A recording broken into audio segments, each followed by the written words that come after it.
Last podcast on the left is all about the facts. So when Southern New Hampshire University came on as a sponsor, it was time to do some research. Turns out they offer more than 200 online degree programs, and get this, criminal justice and psychology are some of the most popular. Classes have no set meeting times, and tuition rates are some of the lowest in the U.S. Want to learn even more about SNHU? Visit snhu.edu/last. Insurance isn't one size fits all. That's why drivers have trusted Progressive's Name Your Price tool for years.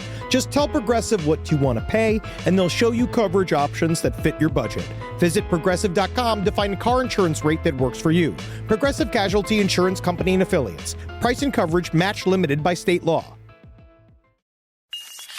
There's no place to escape to. This is the last podcast. On the left. From your grave. That's when the cannibalism started. What was that? So all week long, I have Marcus telling me, I'm with my parents, and they're like, you're never going to get out of the house, Henry Thomas. The hurricane's going to cancel your flight. I heard that. And then you get to stay with us for an extra weekend. Thomas, aren't you excited? It's fun. It's like the children under the stairs, but it's your parents. And it's like, what if I just set fire to the house while you're asleep? Why if I just do that? But I have Marcus on the other end saying, Henry, let's not get lost in the weeds about the hermetic magic background of Mormonism and the ascent to Kobol. And I'm like, Marcus, it's the funnest part of the whole thing. Right. Even though you can hear people shut off the podcast. You can hear it like out loud. You can hear people throw their phones across the room. Right. The more I talk about the Kabbalistic nature. Yeah, well, Mormonism spine, the spine of Mormonism. I'm more interested in the weather report that your parents gave you, honestly. The spaghetti maps. Wow, I love It's the dumbest shit in the world. And of course, it's the people under the stairs, not the children under the stairs. I already got something wrong here. All right, everyone, welcome to the last podcast on the left. I am Ben. I'm with Marcus. Hi. And we are lucky enough. He's fresh from Florida. He looks so well rested and tanned. Yes. He wasn't getting screamed at by his parents for a week because he didn't wipe properly in the bathroom. We are with Henry as well in studio in beautiful New York City.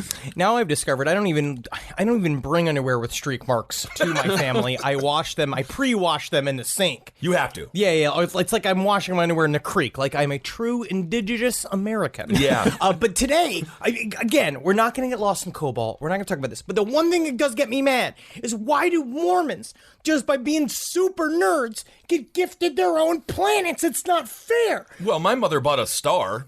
She really did. It's the Laura Kissel star. It's up there somewhere. Listen, if no one learned anything from Pocahontas, you can't own a star. I don't know how it works. She bought to walk a mile in somebody else's moccasins? I don't know. My mom bought one. It was $50. Oh God, she bought it for $50. It was she got a freaking planetary map, and then they circled the star, and they said that's the Laura Kissel star. It wasn't a scam. Anyway, that was the same Christmas I got a pet rock. All right, everyone, we are on to part 3 of Mormonism. So, when we last left Joseph Smith, he just managed to publish the Book of Mormon using money guilted out of his follower Martin Harris because Martin's wife had either hid or destroyed the first draft of Joseph's magnum opus. Lucy, I'm so glad you picked up that toilet paper from the store and tell me it's very stiff and yellow. What is this? Guess. Guess, Martin. Oh, I'm gonna be in so much trouble. Yeah, man, Joseph Smith would be pretty upset about that. And with the publication of the book, done under the supervision of a publisher named Egbert Grandin. Nope. Not a name. Sounds like a man who has 2 legs but no knees. Well, you be careful when you are the godfather to Egbert Zabrowski, how you start throwing slams against egg-shaped men and how important they are to this very country we are living in. Oh, my God. Oh, omelets for dinner again? Daddy, you're the best.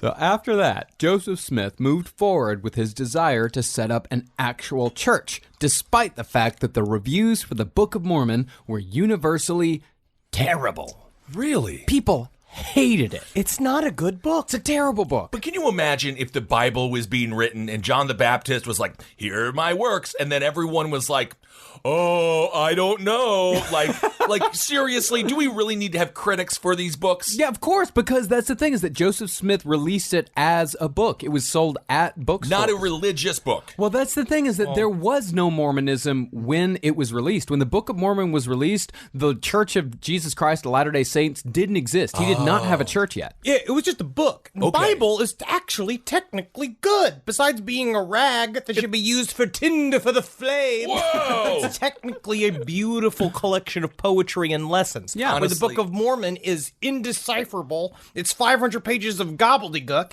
and I don't need to learn that Jesus' magical touch will make you white. Revelations is very fun. Other than that, the Bible is just a list of names. No, that's just certain books. It's a lot. There were some lazy books of the Bible. There were some lazy writers. That's all I'm going to say, and they just listed names. We're getting a lot of biblical hot takes here today. Okay. But the fact that the Book of Mormon was not a good book might be the reason why the church became such a priority. So you remember that the original point of the Book of Mormon was to just sell a book so Joseph Smith could support himself and his family through something besides farming, which is a noble impulse, admittedly. But Joseph might have realized that if the book wasn't going to sell on the merits of his abilities as a storyteller, then he needed to bolster those stories with the strength of his own personality, which would hopefully translate to patronage. You can just see him looking in the mirror, just like rubbing his temples, just like, I gotta figure out my fucking brand. I gotta figure out my brand right now, or I'm fucked. Oh, fuck me. As he's sitting there and everybody's just staring, he's like, that book was supposed to be huge. So Joseph Smith is the first influencer. Is that what you're saying? So, about 2 weeks after the book was published, Joseph Smith proclaimed himself to be, quote, a seer, a translator, a prophet, an apostle of Jesus Christ, an elder of the church, through the will of God and the Father, and the grace of your Lord Jesus Christ. I'm all that. Sounds like Charles Manson on an acid trip. But the thing about Joseph Smith was that while he did eventually become an authoritarian, he was also always keenly aware of what both his followers and what the country was thinking. So whereas many cult leaders are the mighty oak that breaks in the storm, Joseph Smith was, as Confucius says, the reed that bends in the wind. Can you say that properly, Marcus? Are we allowed to do that anymore? What is that? I can say it just, be not like the oak that breaks in the storm. Be like the reed that sways in the wind. That's I wisdom. like it. Yeah. Well, it is interesting. You mentioned how Joseph Smith sort of understood the mood of the country and what people were thinking, and that explains his racism. No, it absolutely does. And we're going to get... I am just a symptom of the problem, okay? I am not the problem. I'm just a symptom of the problem. I'm a barometer of society. But he understands it. That's my philosophy. Which is why I think that I could lead a benevolent dictatorship of this country, because I would be, and I did this while I was courting Natalie. I told this to her several times. I said, I would be the Lord who listens. You are only saying that because you are currently playing Civ 5 and you are becoming a psychopath. Because if you do not figure out how to measure happiness with your food outtake, you're going to get rebels showing up, and then you have to use your own army to defeat your own people. Oh my God. Like the Gaddafi of Civ 5. Well, I mean, Henry might be onto something here, because Joseph's willingness to bend is why Joseph Smith's legacy is beautiful Salt Lake City, while Jonestown is an overgrown jungle ruin. Interesting. But what Joseph's willingness to listen meant was that he was just as influenced by his followers as they were influenced by him and his teachings. Because you got to remember, Joseph Smith was 25 years old when he founded the Church of Jesus Christ of Latter-day Saints. Y'all, I'm just doing what y'all telling me to do. I just deliver. You tell me to jump. I say, you telling me to fucking jump? And because Joseph listened, the birth of Mormonism as we know it was messy, bloody, and full of dissension in the ranks. But a big part of Mormonism's rise was the fact that these people were yes-anding each other into making Joseph more than a man, but less than a god. For example, one of Joseph's earliest followers was a man named Newell Knight. Now, Newell Knight believed that he was possessed by the devil or a lesser demon, because it's kind of unclear exactly what lived inside of Newell. Prophet Joseph, I have a problem. I have come to you. I do not know what has come inside of me. Last night, I farted on a sandwich and I ate it. And I did it just to see how much fart would stay on the sandwich. Yep, you got yourself a shark demon, my friend. Sorry about that. But whatever was inside Newell caused convulsions that no doctor could cure. So Newell turned to Joseph Smith, who wasn't even sure he knew how to perform an exorcism. But when Smith took the devil to task, commanding the devil to release Newell's soul, Newell Knight said that he saw the devil leave his body and disappear. But you could just see. I'm thinking of that Ren and Stimpy episode where Stimpy loses his fart. It's like the cutest thing I've ever One of the seen. sweetest episodes of the whole show. But this is where, oh God, I'm so torn. I'm not praising Joseph Smith or LRH, but just this idea that a man can come and say, I think I'm possessed by a demon. And you know your job is all eyes are on you. Right, You're the right. prophet. If anybody can get rid of a demon, it's you. Yeah. So Joseph Smith just looks at him, and he looks at his hands, and he's just like, no, get on up out of there. And then it just so happens he buys it enough that he stops convulsing. Yeah. Hey, man, if it works, it works. I mean, the power of the mind. Yeah. After that, Newell claimed that his convulsions never bothered him again. The key has never bothered him. Right, that's the problem. But this incident is highly underrated for how much it affected Joseph Smith as a leader and as a man who believed he was an honest-to-God magician. Well, he has got the backup to it. He knows he has the training from his parents. This Right. all of this right-hand path magic shit has been around for a long time, mixed with just the straight-up folk magic that I have been reading more and more about has been a part of the American farming culture since the very beginning, right? Since we started farming in this country, but many people have been using these little talismans and all this kind of shit. So Joseph Smith at this point thinks, like, I'm the one. Yeah, I mean, before the exorcism, Joseph wasn't sure he had what it took to be a religious leader because he knew that he'd just been making shit up. He knew the golden place didn't exist. He knew the seeing stones were just stones. But although he was technically a blasphemer, Smith was certainly no atheist. And in pulling off the exorcism, Joseph had done something beyond his known abilities. Now, Joseph Smith had performed what both he and his followers believed to be a bona fide miracle. So he's buying his own message now. Oh, yeah. Oh, So yeah, he's, buddy. he's into himself. Yeah, oh, yeah. He's well on his way to believing his own bullshit. Okay. Well, I will say it was interesting when his mom wrote about, later on when she wrote her own biography and then explaining the childhood of Joseph Smith as she was raising him, she said one thing, it's very interesting, one draft, she was like, it's not like Joseph was constantly using hermetics to access the faculty of a brack, and then they cut that sentence out, right? The faculty of a brack, which is like, that's deep cut. Super deep. Right hand magic bullshit that she was just almost just like, oh, so this is like a thing they kind of have talked about. And so eventually it is just that it's like, I never would have believed I would have been able to suck my own dick. But then one time I prayed as hard as I could to Satan and I had so much whiskey inside of me. Yeah. And I got my nose almost to the tip. Wow, isn't that exciting? You got to nose fuck yourself.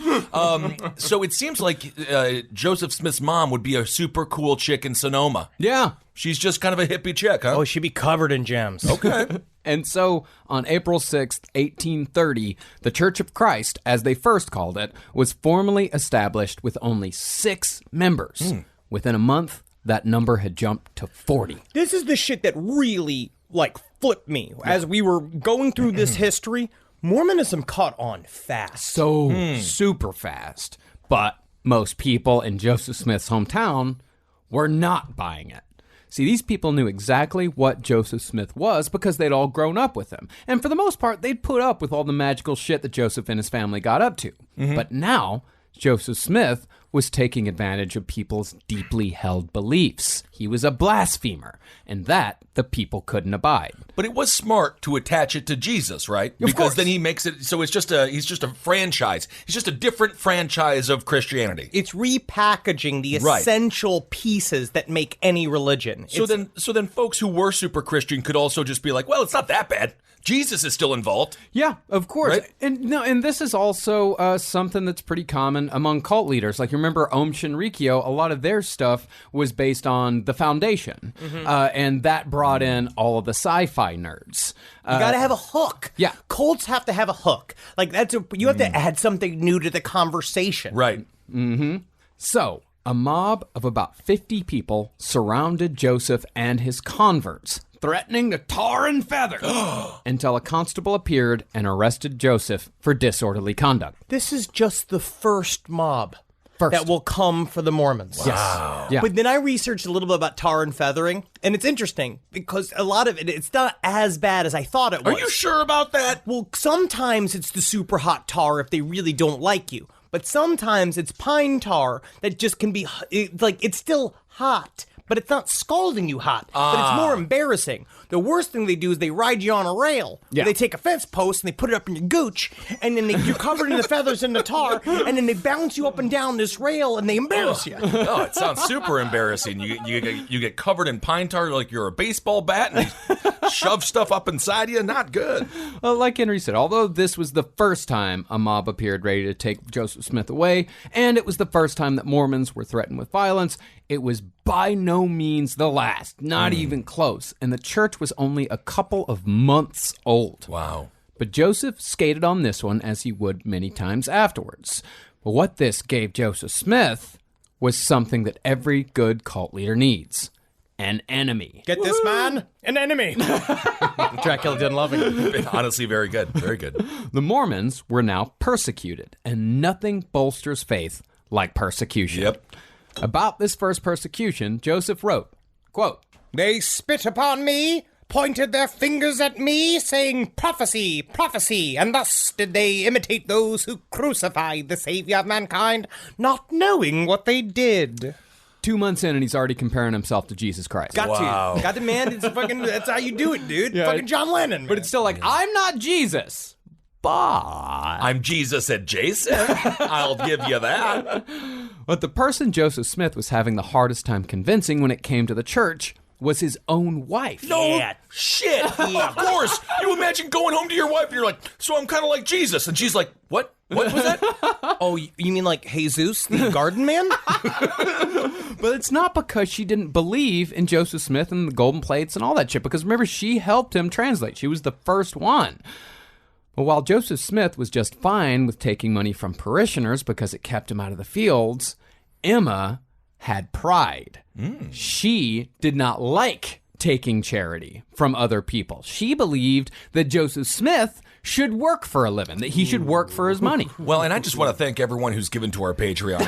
And the money is going to Puffin, to Wendy, and to Georgie. They're the ones really spending the money. And it's not Kissel Atlantic City in any way, shape, or form. And it's not me buying various shoes or buying weird eats in the middle of the night. Hey, at this very moment, Georgie is getting her anal gland squozen. So thank you.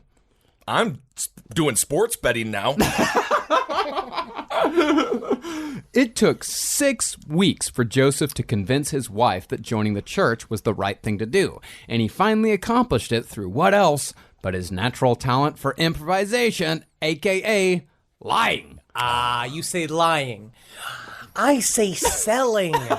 It's about getting them in the fold and having everybody see from your perspective. It's don't stand away from me, looking at me. Stand beside me, looking forward with me, friend, wife, friend. Honestly, that's very good. Joseph told his wife that God had struck him with a capital R revelation. Whoa! And he's like, and it's coming? Wait, can you hear? Buying it? Sold.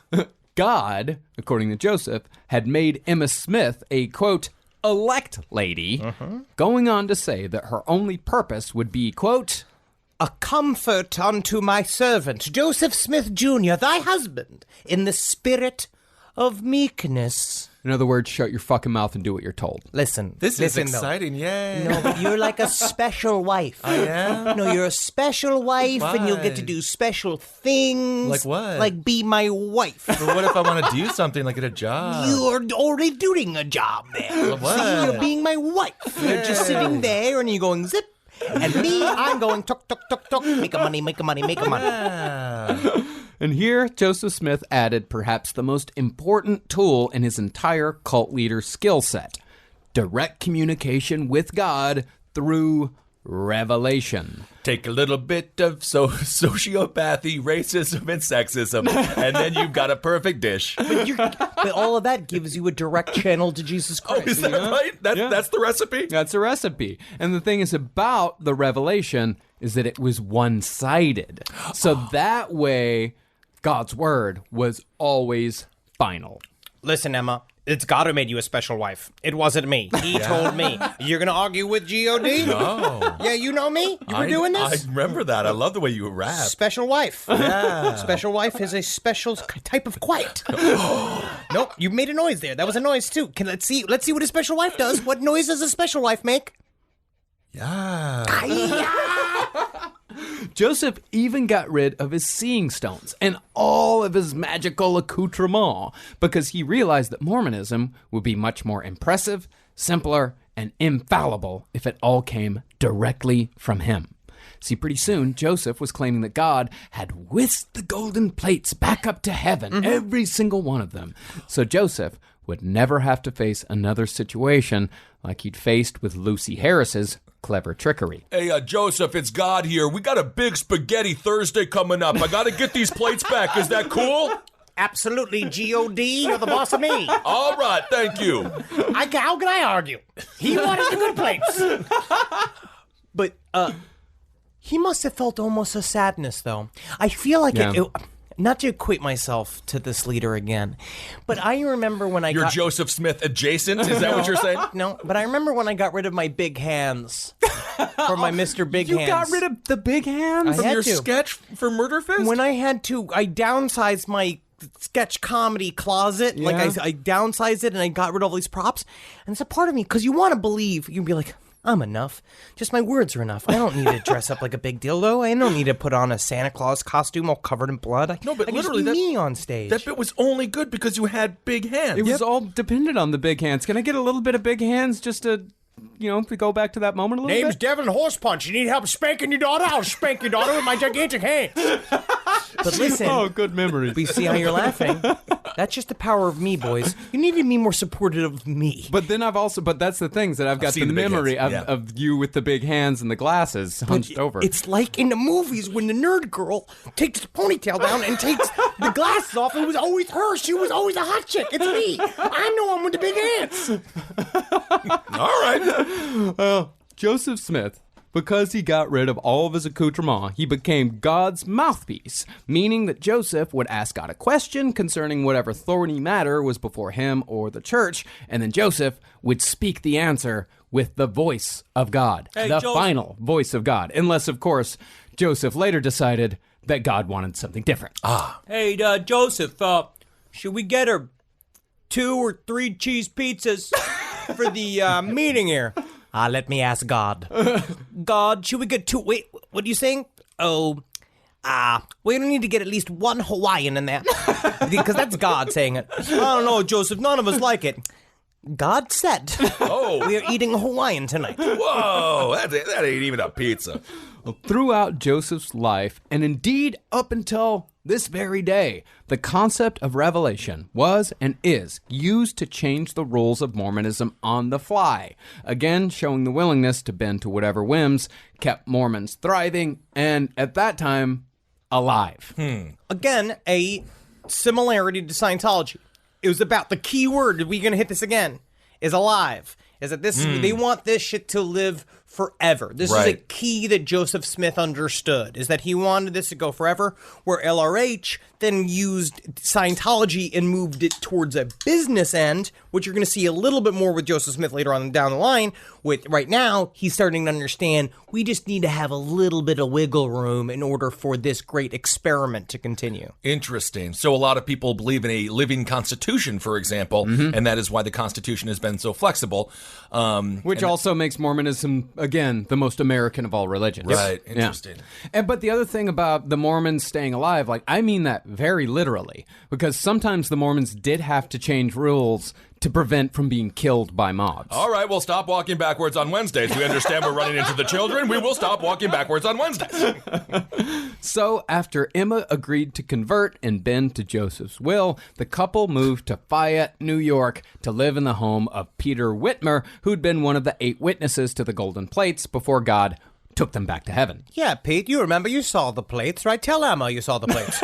Well, I certainly signed a paper that said I saw the plates. Yeah, you did, didn't you? Yeah, you did. I feel so bad for Emma in this situation. It's got to suck. Not just to have an authoritarian husband, but to have a husband that thinks he's God. That's a colossal pain in the ass. You're going to feel a lot worse for Emma before this whole thing's over. But she's a special wife. Yeah. Well, from Fayette, New York, Joseph truly began laying the foundations for his church. Within 5 months, he had a revelation that God wanted the Mormons to build the city of Zion on the borders of the Lamanites, a.k.a. the Native American tribes. Oh, interesting. And so he sent Oliver Cowdery, who had just returned from a sales trip out east where he'd sold fuck all copies of the Book of Mormon, to go proselytize to the Native Americans, who, the Book of Mormon promised, would eventually turn white if only they believed hard enough. I'm getting a revelation here. God also wants us to build a thing called the Keystone Pipeline directly through native land. I don't know. It's just so funny that it always seems to be through native land. But listen, guys, listen. If you guys cover yourself just in enough oil and we wipe it off, you too can also be white. Whoa! And it wasn't just Oliver Cowdery who was given the ability to speak in Joseph's stead. Joseph ordained every male follower with titles like apostle, elder, and deacon, and gave them missions to spread the word of Mormonism to all people. And this is a practice that, of course, we all know today, as I'm willing to bet damn near everyone listening has seen pairs of Mormon missionaries in button-up shirts and black ties walking around their neighborhood at one point or another, although they no longer tell people that the color of their skin can change through belief. It'd be kind of fun if they said, if you believe in God, you turn purple. Because then I'd be like, I believe. Am I Grimace? Am I Grimace yet?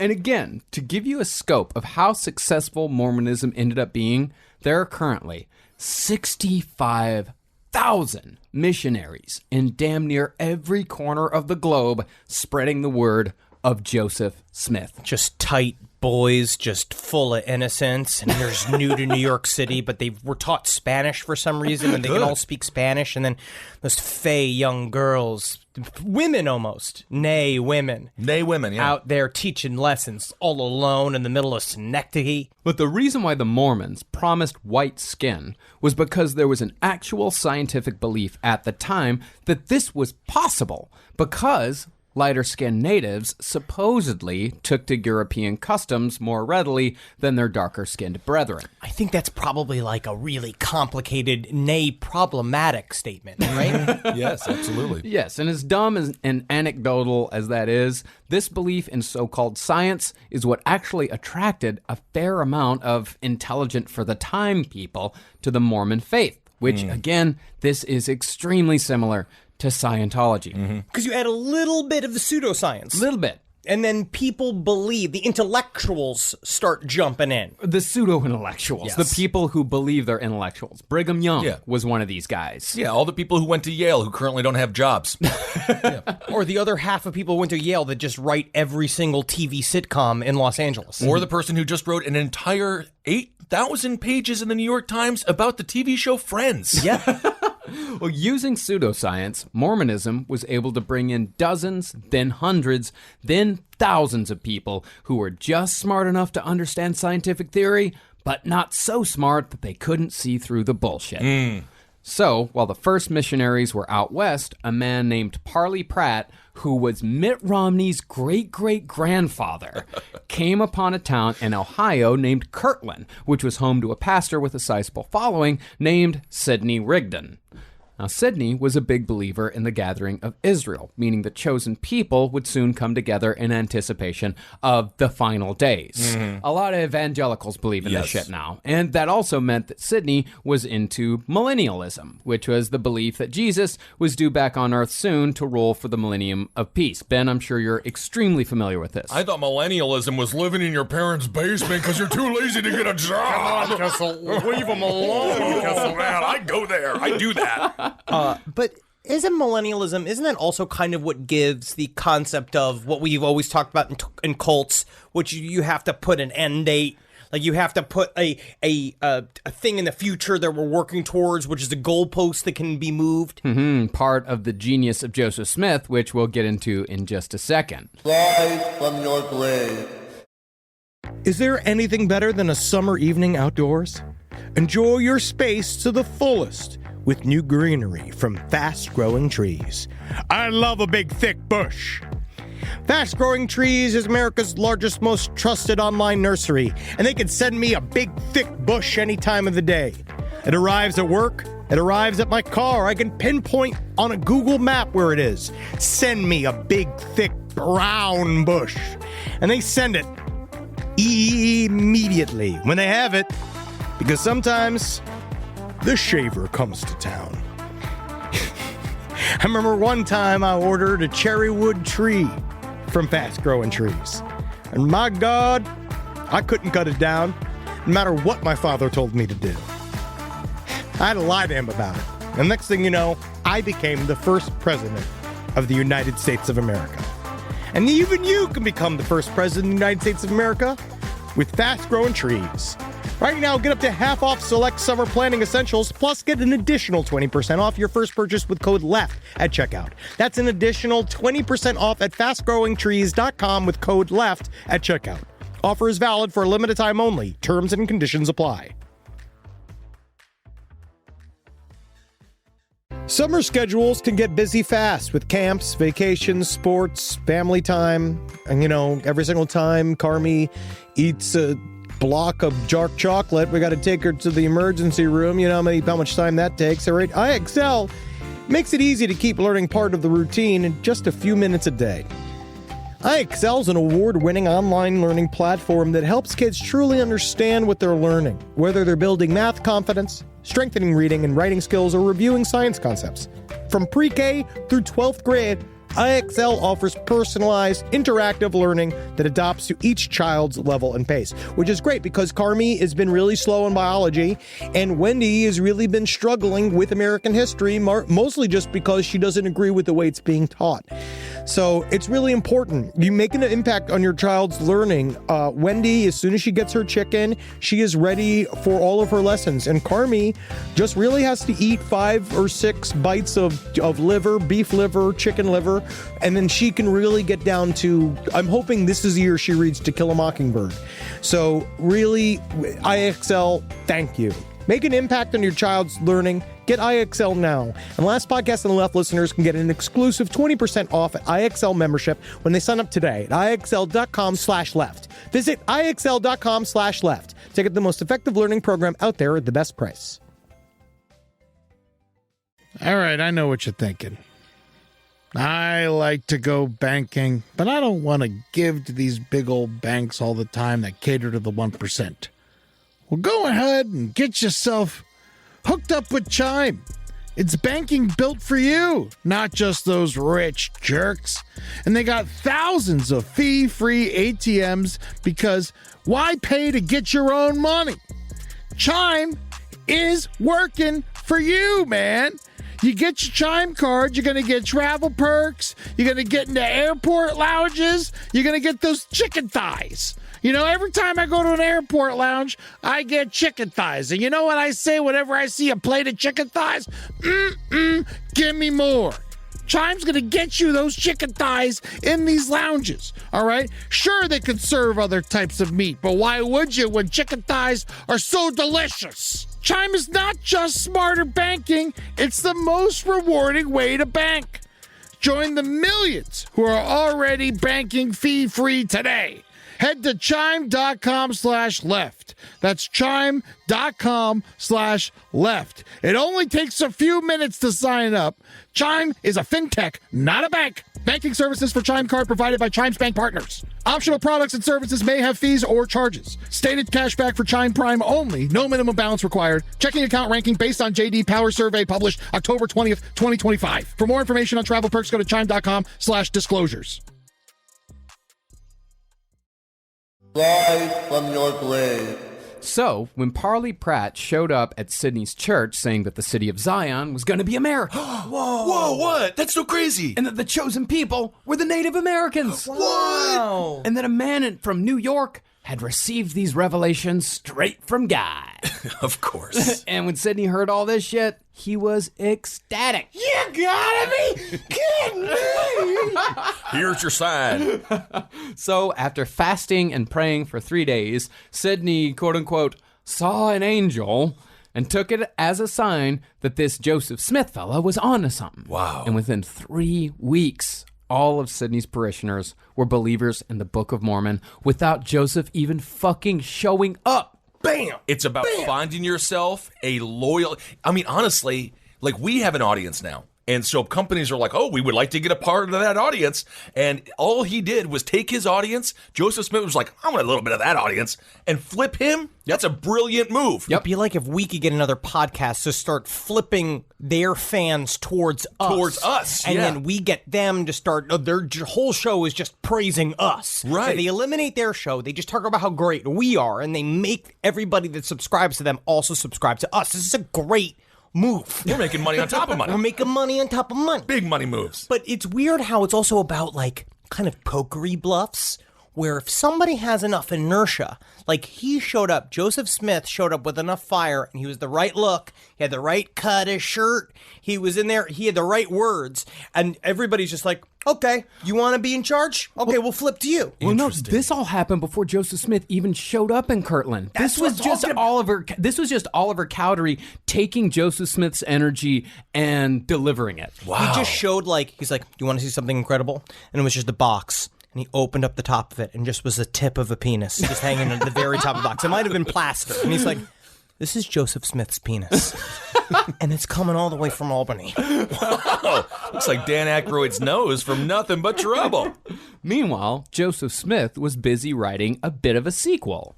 After completely throwing away the concepts of seeing stones and golden plates, Joseph claimed that the Book of Enoch, the sequel to the Book of Mormon, had been zapped straight into his brain by God. This book, he claimed, which was supposedly a conversation between God and Moses, had been omitted from the Old Testament because the Hebrews had been wicked, which deftly took the title of God's chosen away from the Jews. Uh-oh. So God was like also playing like role of copy editor and was like, nah, I'm sorry, we're gonna have to take that out. Yeah, without a doubt. Yeah, this is what it was. It was all addendums and edits. All right. Yeah. So the story went that an ancient city named Zion had been taken up into the heavens whole because its people had been so terribly righteous. And God was ready for Zion to come back to earth. Joseph just had to build it first. And once he did, they could kick off Jesus' millennium. I think that's what the story is. It's sort of that, but it is that sort of. But also what I don't understand is that I thought they took the city as a whole. Why don't they just download the city then? Bring it back. You would think that would be the case, yeah. But they have. But that's the thing, is that I think they just took the souls of the whole city. But he I'm said pretty he sure took the this city is- as a whole. Well, I think he meant they took the people of the city, all the people of the city up into heaven. Why didn't he say that? I'm pretty sure this is just the plot of Space Jam. I think I mean, that's what, when they zapped Patrick Ewing's energy, which happened in real life. Yeah. Yeah, during the 90s when they were in the playoffs. But they do that quite a bit in Mormonism. There's a lot of this idea of you just believe so hard, you just pop into heaven. Like it's this idea, you go, and then all of a sudden you're in heaven. Kobo. Yeah. Okay. But whatever the Book of Enoch said, Sidney rigged it and said, I love it. I love it. Wait a second. Just say it one more time. Book of Enoch. I love it. This is the worst Hollywood pitch meeting ever. Within 2 weeks, Joseph had another revelation that the Mormons, quote, should assemble together in Ohio. Yay! Yay! And we'll take a brand new steamship all the way to Cleveland. I called it the Cleveland Steamer. And that would give the Mormons their first official home, because Joseph had to get the fuck away from New York and everybody who knew who he used to be. That's kind of like the opposite track. Normally people leave from Ohio to go to New York to delete who they used to be. But this is upstate New York. Like, nobody goes to fucking Buffalo to delete who they used to be, you know? Israel Keys. Yeah, that's true. But a lot of followers weren't too keen on leaving. So after weeks of arguing, Joseph had another revelation commanding his people to go, which really isn't all that different from Jim Jones moving his people from Indianapolis to California by telling them that a nuclear holocaust was coming. God, there's a lot of people saying they want to leave more. They want to do an afternoon trip. No, we got to go right now. It's kind of a command. Really? Wow. Yeah. But Kirtland was not a purely Mormon settlement. Although there were already about 150 Mormons upon Joseph's arrival before he even fucking got there. That's nice. The Mormons' biggest rival in the spiritual arena were the Campbellites, who were the polar opposites of the Mormons. We worship this can of chicken noodle soup. I mean, hell, at least it gives you sustenance. At least it's a real thing. Well, the Campbellites were New Testament literalists who believed that the Word of God, i.e. the over-translated King James Bible, which is far from the original word, was to be taken exactly as it was written, which naturally caused friction with Joseph's style. Yeah, because I'm the hip-hop pastor laying down licks. Everybody sees, just want to see how my brain ticks. That's how it is. See, what you see, what you see. Yeah. Now, Guys, Jesus was the original hippie. now you're just reminding me of when Mitt Romney sang "Who Let the Dogs Out." Remember that? That's a fun little video if you get a chance to YouTube it. It's a serious question I'm asking. There are dogs everywhere. Who? And what was more, the Mormons that Joseph found in Kirtland, Ohio, were stuck in revivalist mode, meaning they were still speaking in tongues and flopping around on the fucking floor. And Joseph knew that in religion, the candle that burns the brightest also burns out the fastest. If it's yellow, you got to let it mellow. I heard that. That's a part of what he understood, that type of passion is not how we're going to build our city. No. We're not going to build our city that's going to last forever. Everybody's acting super intense and they're fucking speaking directly to God and they're flopping around. But it is interesting because you know that they're showing me like, look, Joseph, look, I'm talking right there. And it's like, stop it, shut up. Yeah, this isn't a Crash Test Dummies music video. Would you stop that already? And the Campbellites were taking full advantage of this. A Campbellite newspaper editor wrote that during worship, the Mormons crept on their hands and feet and acted out, quote, all the Indian modes of warfare, such as scalping and the tearing out of bowels. I would love to watch these crackers do this. Just the whitest people. That'd be fun to see them. It just sounds like Murder Fist rehearsal. Yeah. And that does sound like fun. It does sound like fun to watch that and hell to participate in it. To pretend to tear out your neighbor's guts and intestines. They were doing all this sober? Yeah. Okay. Yeah. Well, there's a lot of people who believe that Joseph Smith was feeding everybody a steady stream of various hallucinogens, but it seems like that would be very difficult to do en masse. Yeah. Okay, but that's a theory. It's a theory that I do not subscribe to. And well, then you know what, Marcus? I don't either. But Joseph Smith knew that the Mormons couldn't be seen as bull crazy. But he also didn't completely ban all of this spiritual hullabaloo, because he knew that discouraging faith was a bad idea. Well, it's weird because he's literally just like, I like your fandom, I like your energy, love your energy, love it, just tone it down just a bit. No, it's me like at every commercial audition, every single commercial. Love your approach, love what you're doing. If you could just like not do any of that, that'd be great. It's like when we ask for people to apply for a job here and they send a resume that says, hey, you fucking dickheads, I want a fucking job. I'm like, we are actually a business. Well, And we did end up hiring Larry, and he's a very good employee, and I like him very much. I love that he's the human toilet. Yeah, he's great. He's great. I really wish we didn't do this whole if it's yellow, let it mellow thing, because I am full of urine. You hold that cup between your knees. It is your job. I would love to flush it. So, Joseph Smith had a revelation in which God said that Joseph Smith had to give personal permission to converts before they could speak in tongues and all that shit, making sure to keep the crazier ones from showing their ass too much in public. So he just did the same thing with his wife. He's just like, but what if everyone just shuts up? And this is how we did it? Yes. Yeah. He's smart. He did it like my father on vacation. But Joseph Smith, it's, every once in a while, because he's like, all right, stop it. Stop the flim-flammery, just stop it. Every once in a while, they're just hanging out, and they're like, George, do some tongues, please. And he goes, slapping his belly, and so, he's like, George, you fucking crack me up. What this also did, though, was put Joseph into a firmly authoritarian position. This would put Joseph and later the church on the road to controlling every aspect of worship, and eventually most aspects of people's personal lives as well. And the way Joseph set up the hierarchy was essentially a pyramid scheme. Since every man was ordained in the church in some way or another, they formed the base, but there were a lot of levels above them. And the best way to move up to the next level was to bring more people into the church. Because you're to see a pattern here. Yeah. Because you're bringing people into the flock. Yeah. But everybody was a priest. That's going to become more formal as things go.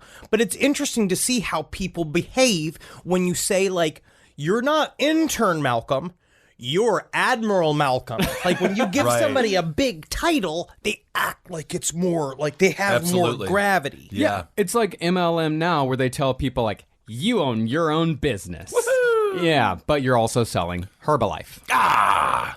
Now, Joseph was also keenly aware of the mood of religious-minded folk at the time. Looking at how Sidney Rigdon and his flock had taken to millennialism, Joseph started making that a central tenet of his sermons. And once he incorporated millennialism, people started flocking by the hundreds to see Joseph speak. And a lot of these people stayed because they saw Joseph's rise as evidence that Christ was indeed coming. The prophets were starting to appear. But what made Joseph so smart was that, unlike a lot of other millenarists and cult leaders throughout history, Joseph never set a date for when Jesus might come back. Although he did once say that Jesus might come back in 56 years. Great. Long after Joseph was dead. I'm just going to put on my truth hat. I just want to get this sentence out there because I hate... Jesus is never coming back because Jesus was never here. He's a made-up character.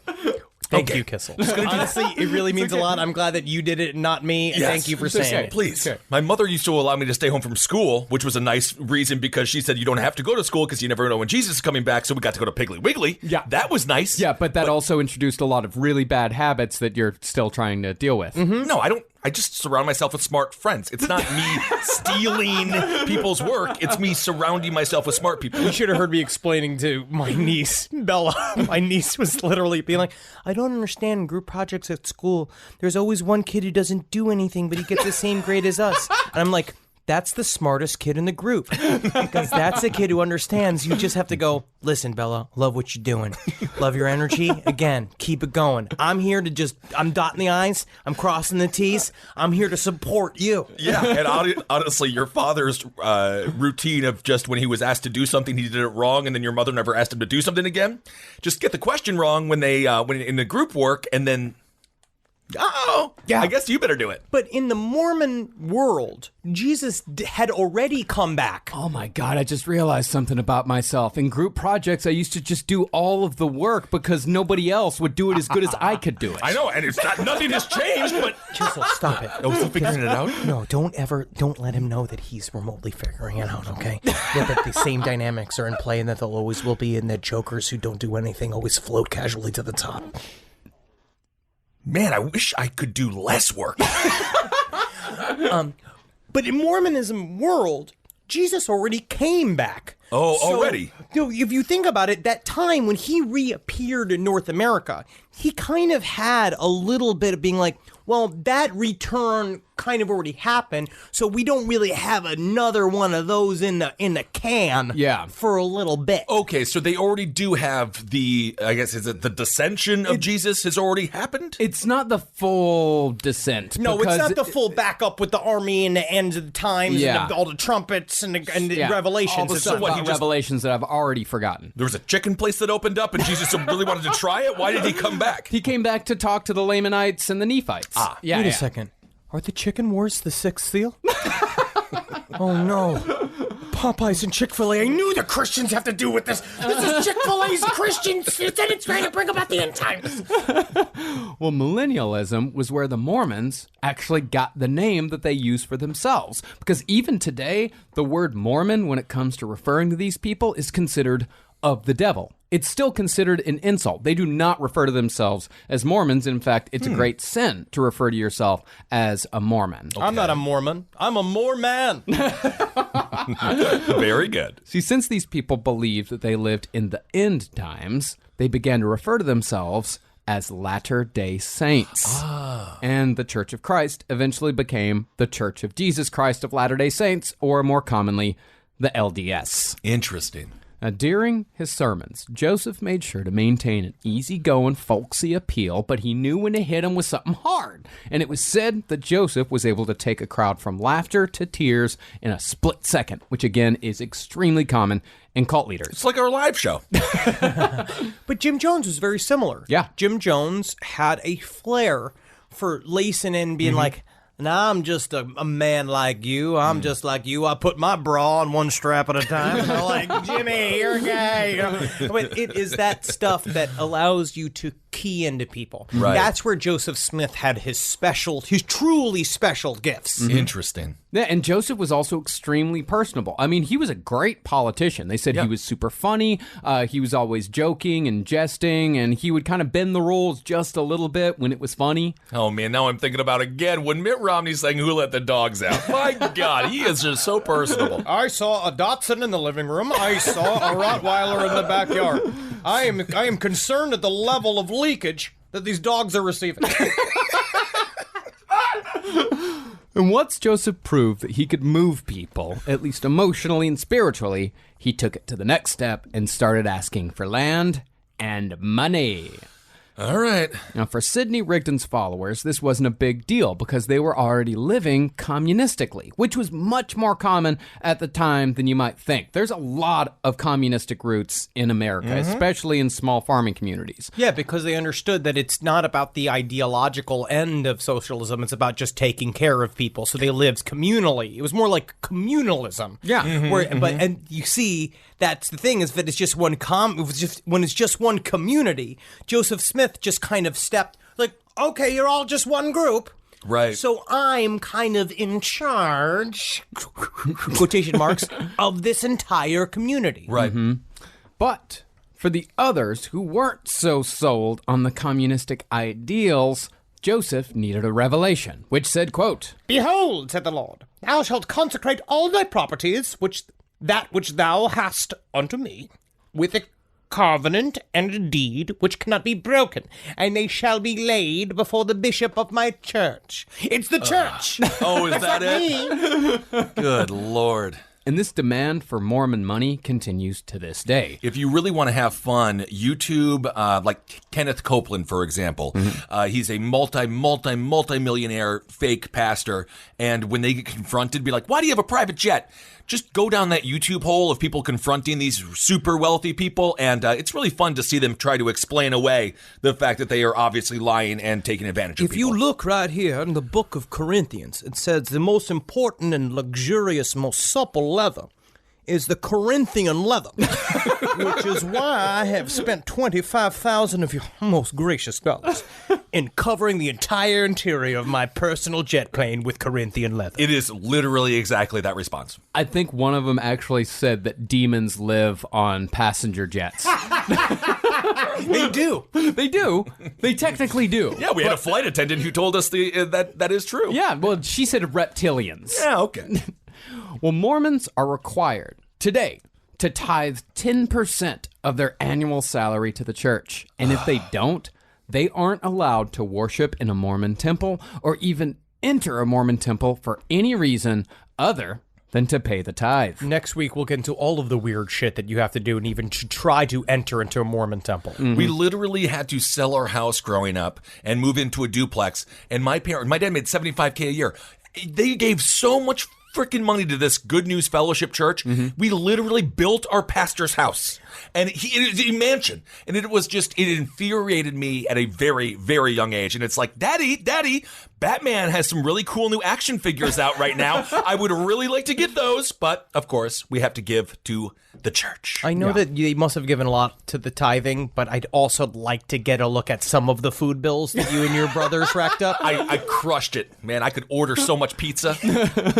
But along with monetary rules, Joseph was also forming the official hierarchy of the church. He had a revelation that the ancient Melchizedek priesthood mentioned in the Old Testament was to be restored immediately and bestowed among the common men. Now, you're going to be mad at us theologists listening to this podcast. And if you're a theologist listening to this podcast, congrats. I don't know how you got here.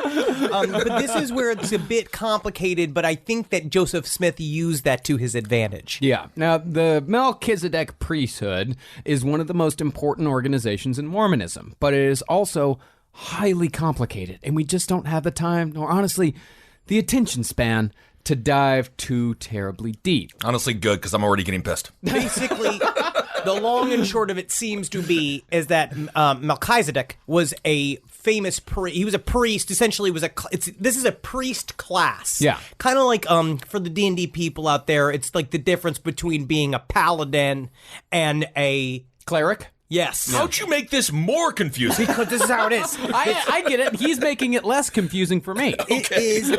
They are like, it's like an upper class. It's bullshit to say now my priests, all y'all that I'm going to give you this specific priesthood are now more powerful than the regular priests. Yeah. Okay. Like a paladin is a warrior priest, wherein a cleric is more of a healer, correct? Yeah, you got to be one of those people. It's like you got to be you're on the sides and you're kind of like a medic. You don't do a lot. You do some white magic spells. I have not done a nerd alert in a long time, but you know what? Woo, woo, woo. We've got a nerd alert. We've got a nerd alert. We've got a nerd alert. Literally anything is better than a bard. Yeah, well, it's like Jesus was in the Melchizedek or Melchizedek? Honestly, guys, can we please move on? My brain is about to explode like the movie Scanners. But yes, that was Jesus's class. Yeah. Now, all you really need to know is that it has 5 levels from elder to apostle and 4 quorums from the elder's quorum at the bottom to the quorum of 12 at the top, which eventually made its way into the lore of Battlestar Galactica. Why does religion? Why does it? What is people? Why are they the way they are? But hierarchies are important. Yeah. Again, you gotta go towards the nerds. If you want your cult to survive, you gotta shoot towards the nerds, because nerds, we love game nights, which is basically just hanging out.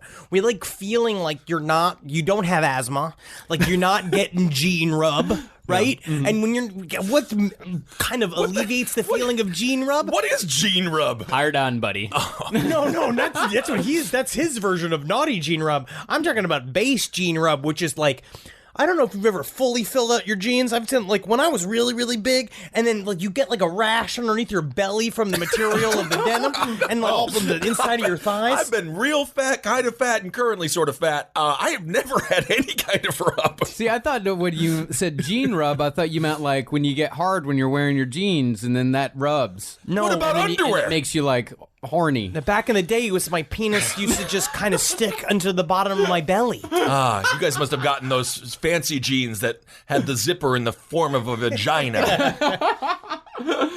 But the thing was, although Kirtland was a nice... But you just have to give people steps to go up. Right. People like numbers. It's like us with the Sky Miles. Hey, which I obsessively check about once a week. We know! But the thing was, although Kirtland was a nice base for the Mormons, they needed a place a little more malleable and closer to the frontier for their very own Zion. And Parley Pratt thought he'd found it in Jackson County, Missouri. Remember, this is Mitt Romney's great-great-grandfather. Now, Jackson County was home to Independence, which fans of our Donner Party series will remember eventually came to be a jumping-off point for settlers heading out west about 15 years after the founding of Mormonism. Okay. But back then, in 1830, Independence had no bank, no printing press, and most importantly, no church. So, of course, the Mormons were like, this place is just not exciting enough for us to live in. They can't be excited because if not, they can't go to Cobalt. Oh, no.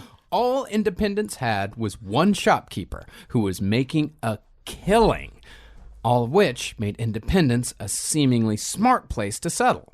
See, if the Mormons got a foothold in Independence, then eventually they would control the gateway to the West, giving them money and, more importantly, power. But it wasn't time to move just yet. Such smart moves. Such smart moves. Because he understood a clean slate's great for them. Because that's what he needs. He needs a pre-built city. He needs a thing that he can go and just occupy. If he can bring bodies, and he can bring all the people to do all the little jobs, he can slowly but surely build all the things. And honestly, then Emma will be happy. Because now Emma will actually be the special wife who's in charge of this entire town. See? Yeah. It's about the wife. Yeah, can I talk? Zip it? Zip it? Oh, zip it? Okay. But like most cult leaders, Joseph Smith knew he needed to save his big moves for when he needed them the most. And that moment came after the disastrous First Assembly of the Church of Jesus Christ of Latter-day Saints.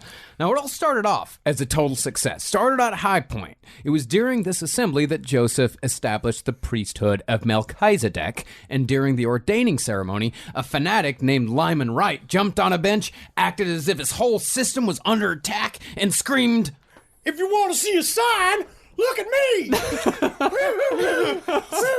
Here's your sign. Bill Engvall of Mormonism. I was like my father used to go to Don Rickles, and his favorite thing to do is that he'd make my mom sit in the front row in the middle of the set, that my dad would stand up and go, "Hey, Don, I'm Polish!" Your father is just the worst audience member of all time. And upon Lyman's request to look at me, another man was struck deaf and dumb, which the congregation saw as an act of the devil. He's literally just that. He went, So Joseph ran over, commanded that the devil be removed, and the man regained his senses. And everyone, the room is electrified. Fuck yeah, Joe! Yeah, Joe! Yeah, and Joseph could have just taken the W and moved on. But he decided to press his luck. Ooh, Howie Mandel. He moved on to another convert whose hands were crippled and curled, and he commanded, Brother Murdoch, I command you in the name of Jesus Christ to straighten your hand. But it seems like human biology was just a little more stubborn than the devil. Come on. And he grabbed the man's hand and tried to straighten him. Come on, come on, you bitch, come on. He kept trying to straighten out the fingers, and every time he straightened them out, they just curl back up again. Yeah, because he has a medical condition. And after that didn't work, Joseph was like, fuck it. And then he moved on to the next old man. You know what you got to do is you be like, okay, now curl your hands. Did it. And this next old man was lame in one leg, and Joseph commanded him, stand up and walk. And Get the fuck up. Get the fuck up. We're doing this. Jesus is working through me. Can you feel it? Can you feel it? Stand up. And then he just, boom. He just immediately falls down on the ground. And then, like, again, you just flip it and be like, fall down. Now he's falling down. You know why he fell down? Because he's gay. That's why he fell down. And now that shit was completely and totally out of control, Because everyone's just like, oh shit, this is all fucked up and dumb. Oh my God. a couple brought their dead child into the church. They brought a corpse into the church because this child had died after Joseph had encouraged prayer and faith instead of actual medical treatment. Go to the doctor. But you know that Joseph Smith, I'm going to say a little bit, let's have a little bit of compassion for Joseph Smith, okay? He is trying to make this work. He is trying to make a career. You have an idea how hard it is to be an independent artist out there? It is hard. He's going for that W, and he's so disappointed in himself because it's worked a couple of times. And they bring this corpse in there, and you know, he just goes like, fuck. Man, this is just, y'all are brutalizing me. This is a lot. So the couple laid the dead child at Joseph's feet and said, if you're so goddamn powerful, bring our son back to life because it's your fault he's dead. Lie still. No, we don't know if Joseph actually believed that he could bring the kid back to life or not, but he still gave it a shot. And after several uncomfortable minutes of Joseph just yelling at a corpse... Get the fuck up! Get up! You're disappointing your parents! You're disappointing your parents, you're disappointing me, and you're disappointing God. Now get up, you pussy! Oh, my God. The parents finally just told him to stop. They said, stop it. It's done. You're bullshit. You're stupid. We're out of here. Can we at least And we're taking our dead child with us. Can we at least have the conversation about how you guys went and dug up your dead son and brought it here? And with that, the air just left the room and everyone just kind of shuffled out. I was doing a little bit of research about how Jesus Christ, the actual magician side of Jesus Christ, healed people, right? And they said according to the original writings and the original belief systems of Jesus Christ, is that he would take the blind and he'd spit in their eyes, and he'd mess the spit up in their eyes to make them be able to see, and then to heal the deaf, he'd spit in his hands and give them a willy. Yeah, works every time.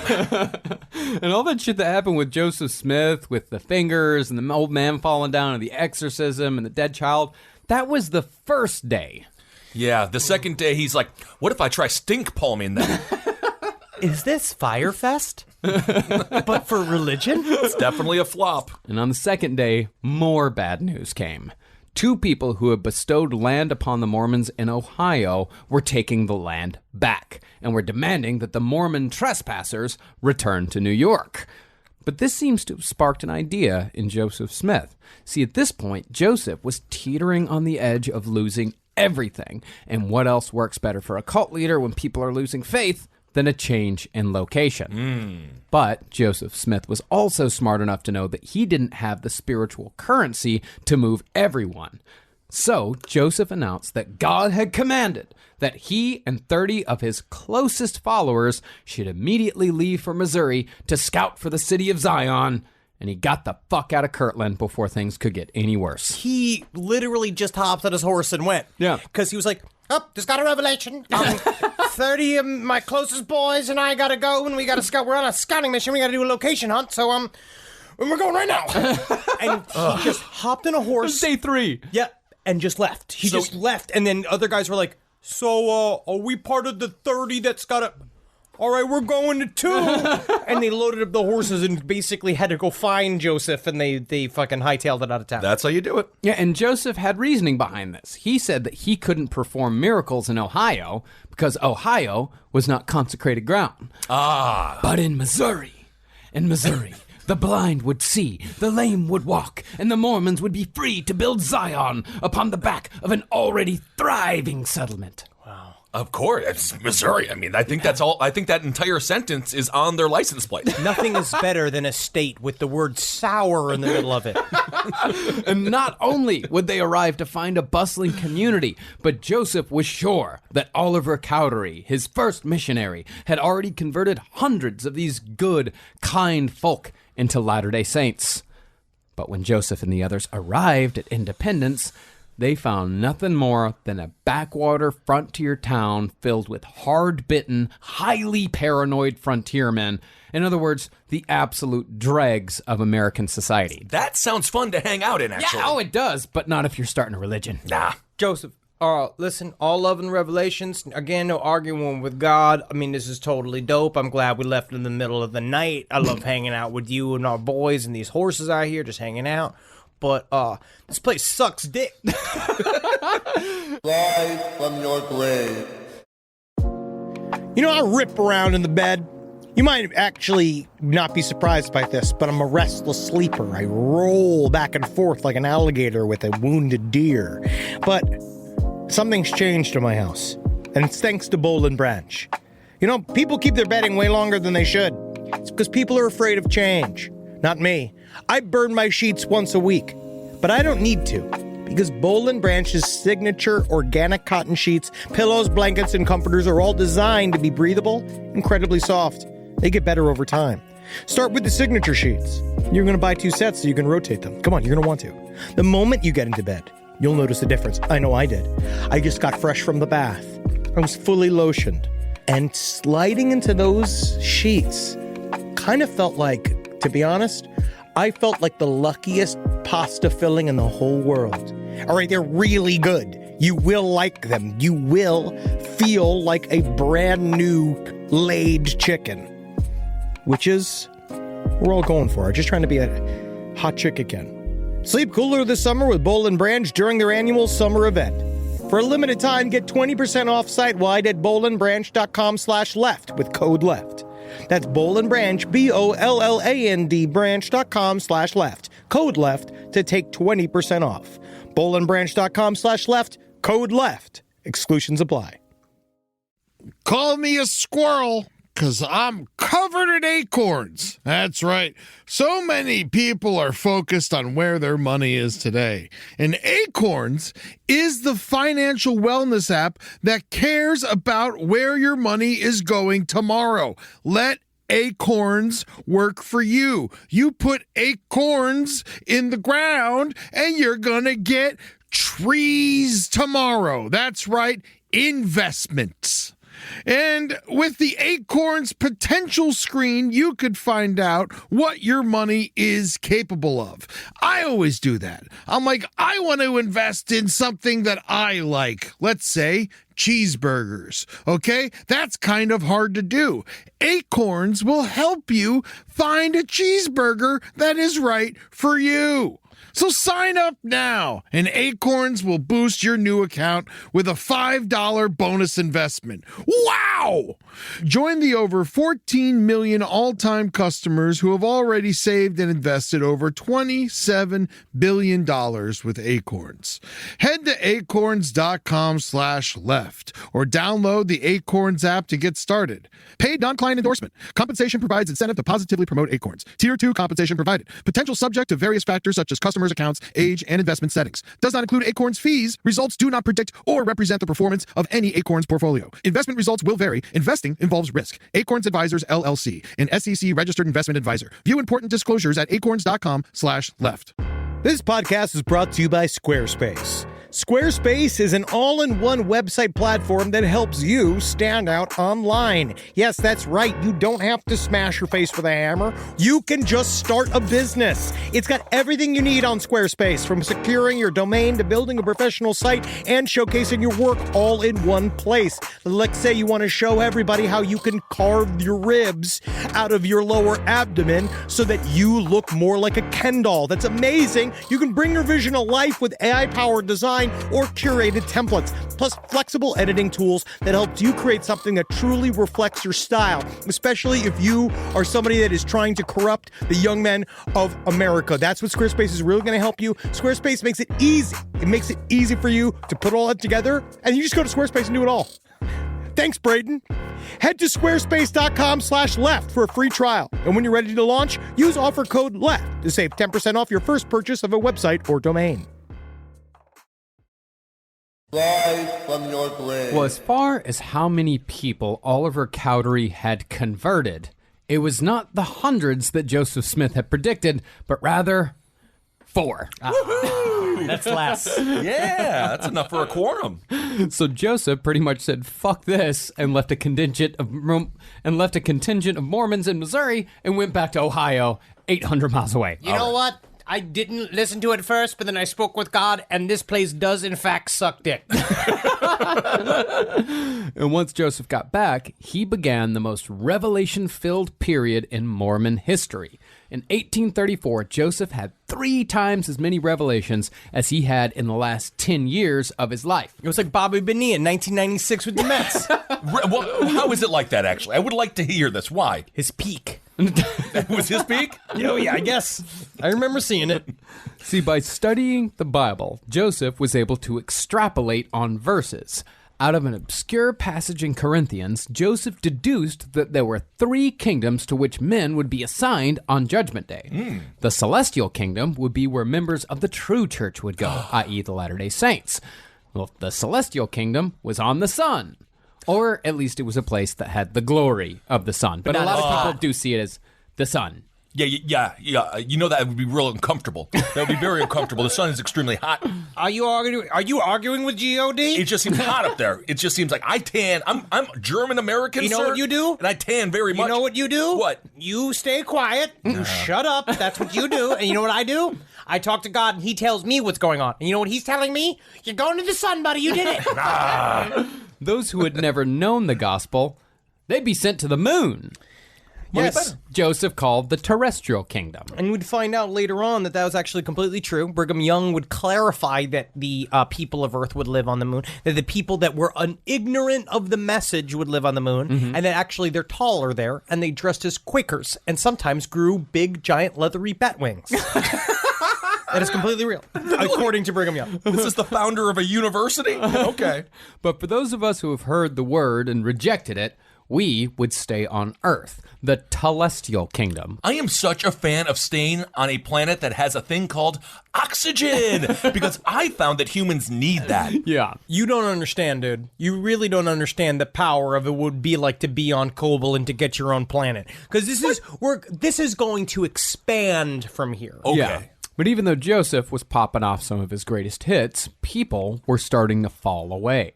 A man named Ezra Booth, who'd gone down to Missouri with Joseph, rightly figured out that Joseph's revelations were born of crisis. Plus, he didn't vibe with Joseph's constant jesting and joking. Really? He didn't like it. He didn't like it at all. He thought that the prophet should be a serious man, and fucking Joseph was constantly roasting people. Joseph Smith was too funny for this man? Funny. He's a funny guy, and he's sitting there and he's quoting Anchorman, and after a while, it gets to be a little tiresome. The same Always Sunny quotes, he's doing it again and again. He's like, do you remember when Danny DeVito was naked in the couch? And they're all like, yeah, Joe, yeah. I did just, on Instagram, watch the, what was it? Gotta pay the trill toll to get inside of that boy's hole. And he's like, are you saying boy's hole, not soul? Anyway, that's funny. Ben, you could start a religion. I know. Remember that one, though? I remember. This is a segment called Remember That One? I remember that. I remember that episode. Oh, that's very the musical. Boy's Hole. Yeah. Oh, my God. Hey, Joseph Smith, please leave me alone. Well, another guy named Simmons Ryder left the church because his name had been misspelled in a special revelation that was meant specifically for him. And Simmons reasoned that out of anything, God should at least be able to spell. It's an incredibly difficult name to spell. It's Simons, spelled Symonds. So that's hard. And Yes. Ryder with a Y. And as we learned with the Manson family, God did not tell them how to spell Helter correctly either. So maybe God is just a bad speller. It's possible. Possible. And these disaffected former congregants were enormously angry for being fooled. And since nobody really liked the Mormons anyway, it wasn't hard to whip up a mob. So, on the night of March 24th, 1832, a mob took Joseph from his bed and tarred and feathered him with his own pillow. Oh, this is... Stop riding me on the rail. Is this because of all the dirty polkas I was singing on the road? That's a hell of a commercial for My Pillow.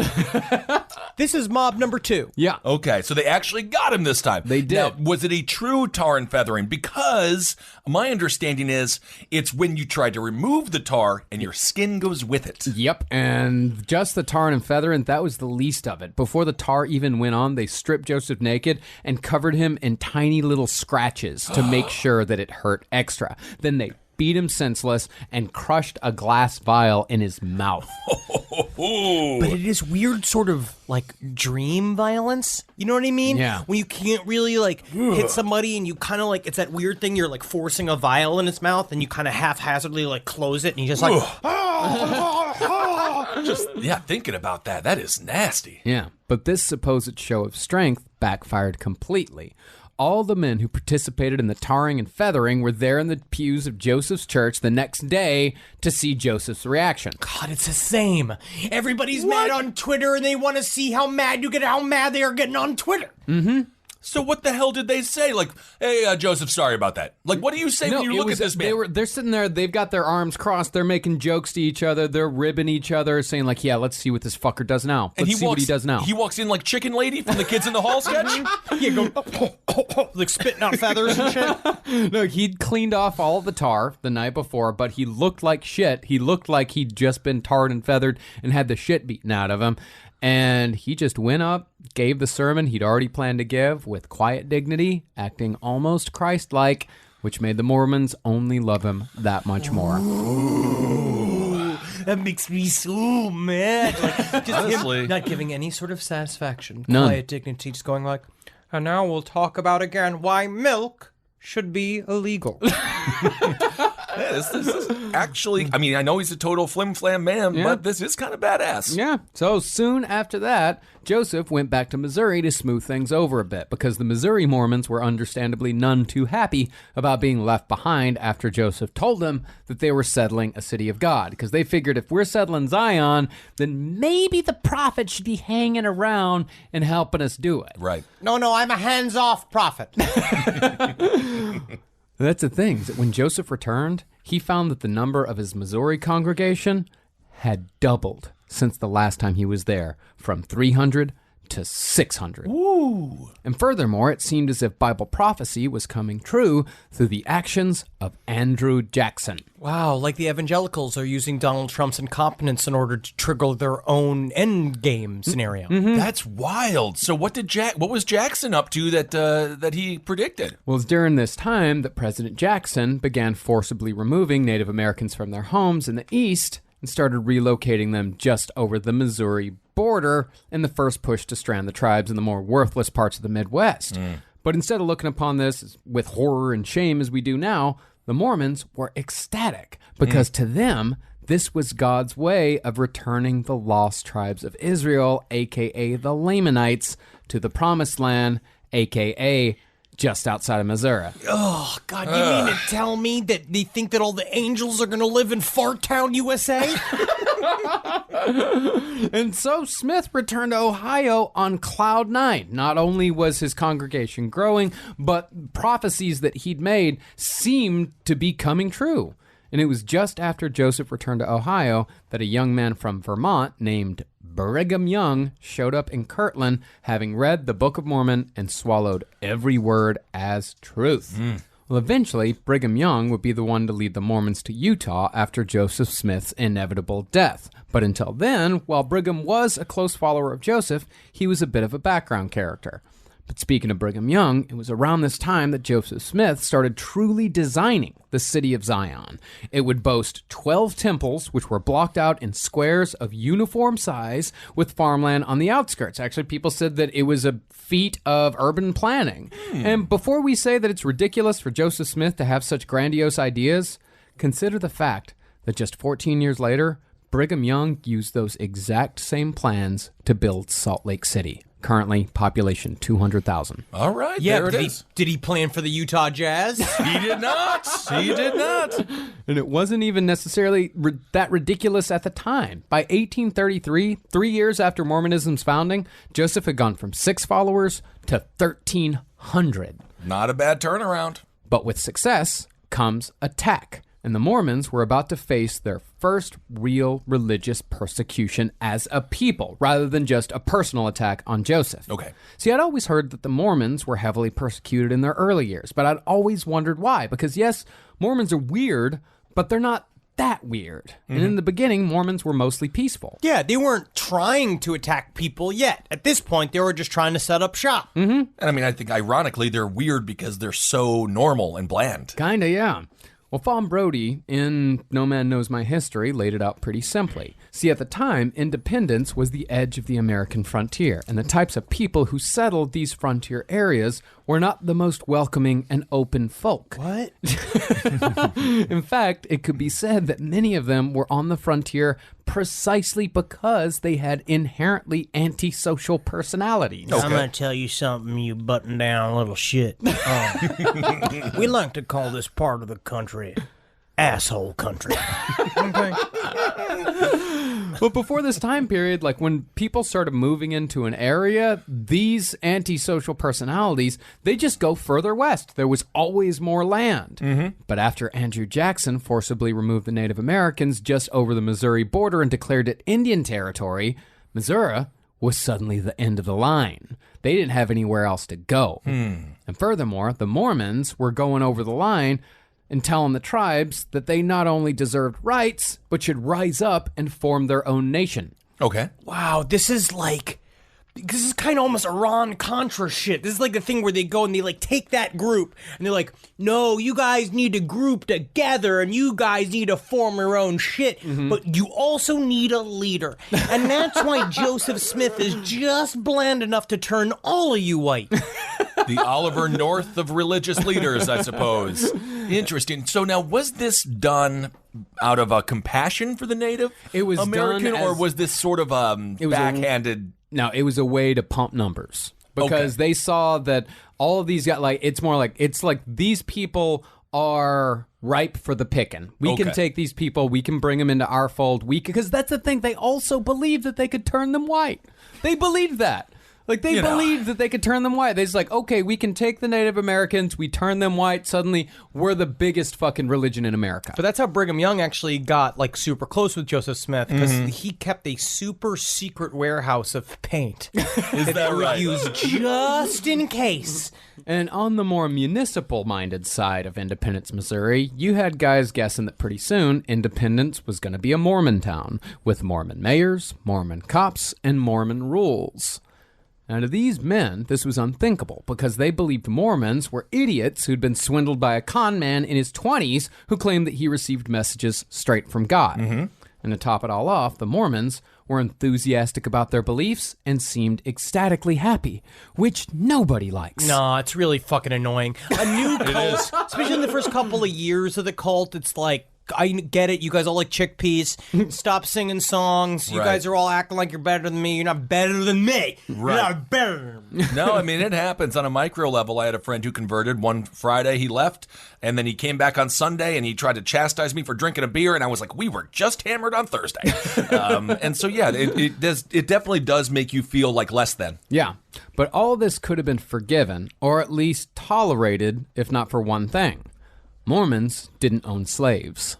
See, at this point in American history, we were only about 25 years from the Civil War, and the arguments and conflicts that led to the Civil War were already happening, because civil wars are a slow burn. No, I saw a movie. It ended. It ended it all, and then America was great, and then I saw it. So then the credits rolled. I remember I saw that one black and white Ken Burns movie that I think is called Go to Sleepy Big Time. And I remember listening, and it was a thing about muskets, and then all of a sudden it's morning. Yeah, isn't that nice?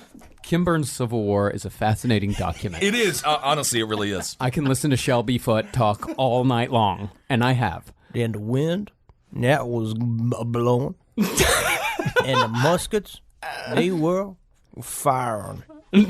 And the grits, they were bubbling. Well, at this time, calling yourself an abolitionist or even suggesting that maybe slavery wasn't the way to go could get you murdered in places like Missouri, especially if you printed something that said so. And then the Mormons did just that. Without the permission of Joseph Smith, a Missouri Mormon printed an article declaring that their church was unsegregated, and it was probably a good thing that people were starting to turn on slavery. In response, the non-Mormons in town drew up a manifesto that essentially told the Mormons to either leave or face dire consequences. So once again, the Mormons bent and printed a full retraction saying, quote, Having learned with extreme regret that an article entitled Free People of Color in the last number of the Star has been misunderstood, we feel in duty bound to state in this extra that our intention was not only to stop free people of color from emigrating to the state, but to prevent them from being admitted as members of the church. It was opposite day.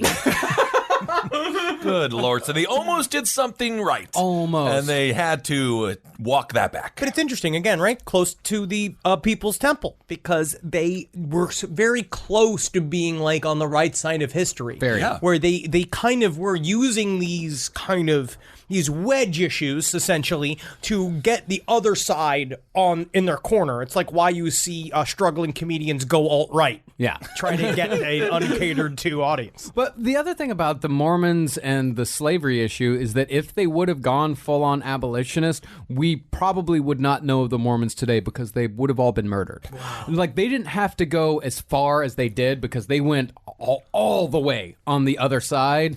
But if they would have come out as full-on abolitionists, they probably would have all been rounded up and shot. More examples and more evidence that religions are man-made. Mm-hmm. But even though they printed that retraction, the about-face didn't work. After the Missouri Manifesto condemning Mormons was read at a town meeting, a mob marched to the offices of the Mormon newspaper, destroyed the printing press, and tarred and feathered 2 Mormons. But still, the Mormons didn't leave. So the mob assembled once again and threatened church elders with 100 lashes each, which was tantamount to a death sentence. Jeez. Then 50 people attacked a Mormon camp, demolishing cabins and whipping them in. And on it went until 2 non-Mormons and 1 Mormon ended up dead. It got so bad that the lieutenant governor of Missouri, Lilburn Boggs... Come on, who is this, man? He had to call in a militia to restore order, the state militia. Man, they must have been so excited. Yeah. Ready to go, guys. Yeah. I got a flag. I'm the flag guy. It's fun. It's like cosplay, but we really kill people. But since Boggs was pro-slavery, he sided with the non-Mormons and forced the Mormons to disarm while the mob ransacked their homes and then burnt everything Mormon to the ground. That ain't right. By the morning, 1,200 Mormons had fled independence to nearby Clay County, who had more reasonable people who felt sympathy for the Mormons after word had gotten out about their treatment. Right. But the one person who had no sympathy was Joseph Smith. What is happening? I mean, I don't know this for sure, but I'm guessing that Joseph Smith was super pissed off about the article that kicked off the whole thing. Well, because he's just trying to get this cult on its feet. Okay? Again, have some compassion for what he's trying to do here. He understands people want to make a moment. People want to do all these things. I get it. We may have had a couple of meetings where we said we're pro getting rid of slavery. That's great. We keep it all on the inside, on the hush-hush, till we get our Mormon judges, till we get our Mormon police officers, and then we can chase everybody who's not fucking like us out into the desert. But he said that the whole thing had happened because his followers had envied, lusted, and coveted. He put it all on them. Meanwhile, Joseph Script in Ohio was slipping as well. A disgruntled ex-Mormon named Philastus Hurlbutt. Come on. Philastus Hurlbutt, a long line of Hurlbutts. There was Roy Hurlbutt, Joy Hurlbutt. They actually changed it when we moved over to this country from vomit ass. Oh, the Hurlbutts. Well, he traveled to Joseph's hometown and gathered a volume of negative trivia on his former prophet. After obtaining affidavits from more than 100 people who all said Joseph Smith was a lying piece of shit, Hurlbutt printed the testimonies and dispersed them among the people of Kirtland.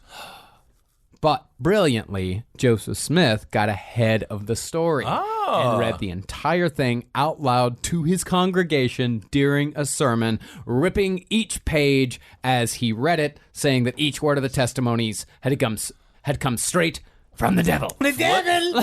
Flip it and reverse it. That reminds me as well with Jim Jones. Wasn't there that news article? The news articles were coming out consistently about the People's Temple, and then he got out in front of that as well. The one in the San Francisco newspaper right at the end?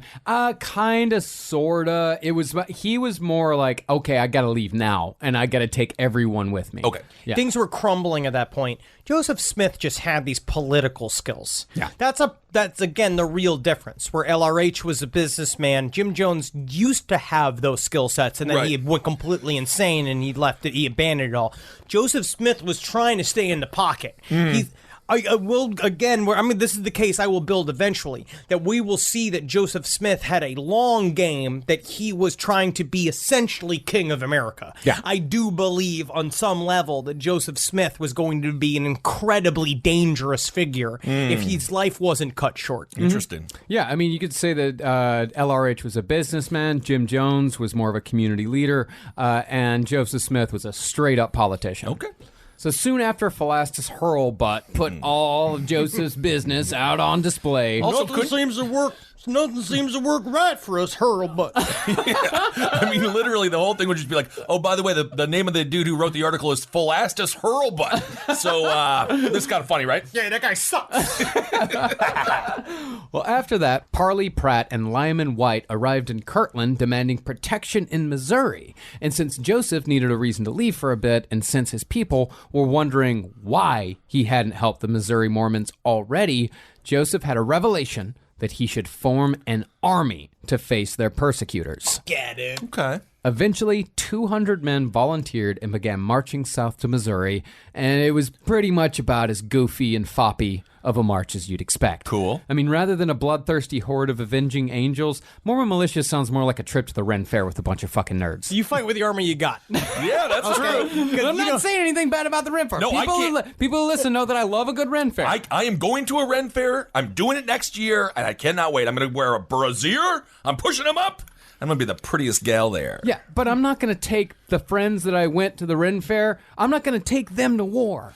That's not my war friends. And Joseph kind of took his Ren Fair friends. You know that he's sitting there and it's like, okay, we need a militia, we need some kind of army, or we need some big boys. And he's looking out and he sees like Tubby Sampson and he's all covered in like barley juice and he's just like, I can ran the cannons, and he's looking at Skinny Joe Johnson. Skinny Joe Johnson is just there, and he's got a bunch of like horns and flutes, and he's like, I'll make the army band, and he's just like, maybe if they all just like fucking die real hard, maybe if they go in there and they just explode on those muskets, they'll be so scared of how well they died that people will fear our army. But Joseph also made sure that it was a fantastical journey. Oh. On the way down south, Joseph returned to his grave robbing days, but now he had a whole established mythology to back up his findings. That's so cool. Yeah. Upon digging up a burial mound on the Illinois River, Joseph came upon a skeleton. Look at this skeleton. Whoa. Deftly weaving a story on the fly, Joseph said that the man had been a large, thick-set white Lamanite named Zelph, who was a warrior and a chieftain under the great prophet Onondagas. And if you see here, you see this, I believe this is some sort of silvery canister. It is green in color, and it is his favorite drink. It is called Budweiser Light Lime Flavored, which is a tiny citrus. This red-headed giant certainly died of these giant lumps in his legs. Isn't that interesting? Wow, the lies continue. And since Zelph had been found with an arrowhead in his ribs, Joseph went on and on about the battle in which Zelph had died. And when the story was over, the Mormons took the thigh bones of the corpse as souvenirs. Cool. Hey, Joe, I know that I'm supposed to man the cannons and all, but can I keep one of these bones? I want to bring it to my daughter. Hey, All man. right. But even though the trip was goofy, it wasn't easy. It was 800 miles from Kirtland to Independence, and the men didn't bring enough real food. So they survived on, which sounds like Ren Fair food, corn dodgers and Johnny cakes. Dude, honestly. That's hush puppies and pancakes. I'm sold. I'm sold on this journey. Which, that doesn't sound that bad. But late into the trip, some of the men contracted cholera, a.k.a. the Blue Death, so named because people shit themselves to death and their skin turns bluish gray from the dehydration. But even though the army was small, badly trained because it was led by the dandy Joseph Smith, and barely armed, it was still an army. So when they got close to Independence, runners sent word back to town that the Mormons were coming to murder the women and the children. All right, men, now line up in single file, turn around, spread your cheeks. Poop! Poop!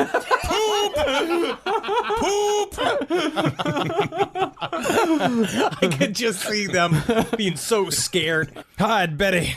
Hide, Betty. Hide, Wilma. You could see the thirsty look in their eyes. Oh, look. Oh, no, they're just literally...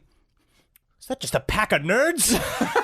Oh, my God, is that the Bad News Bears? Now, there were a few skirmishes between the Mormons and the Missourians, resulting in a fair amount of death.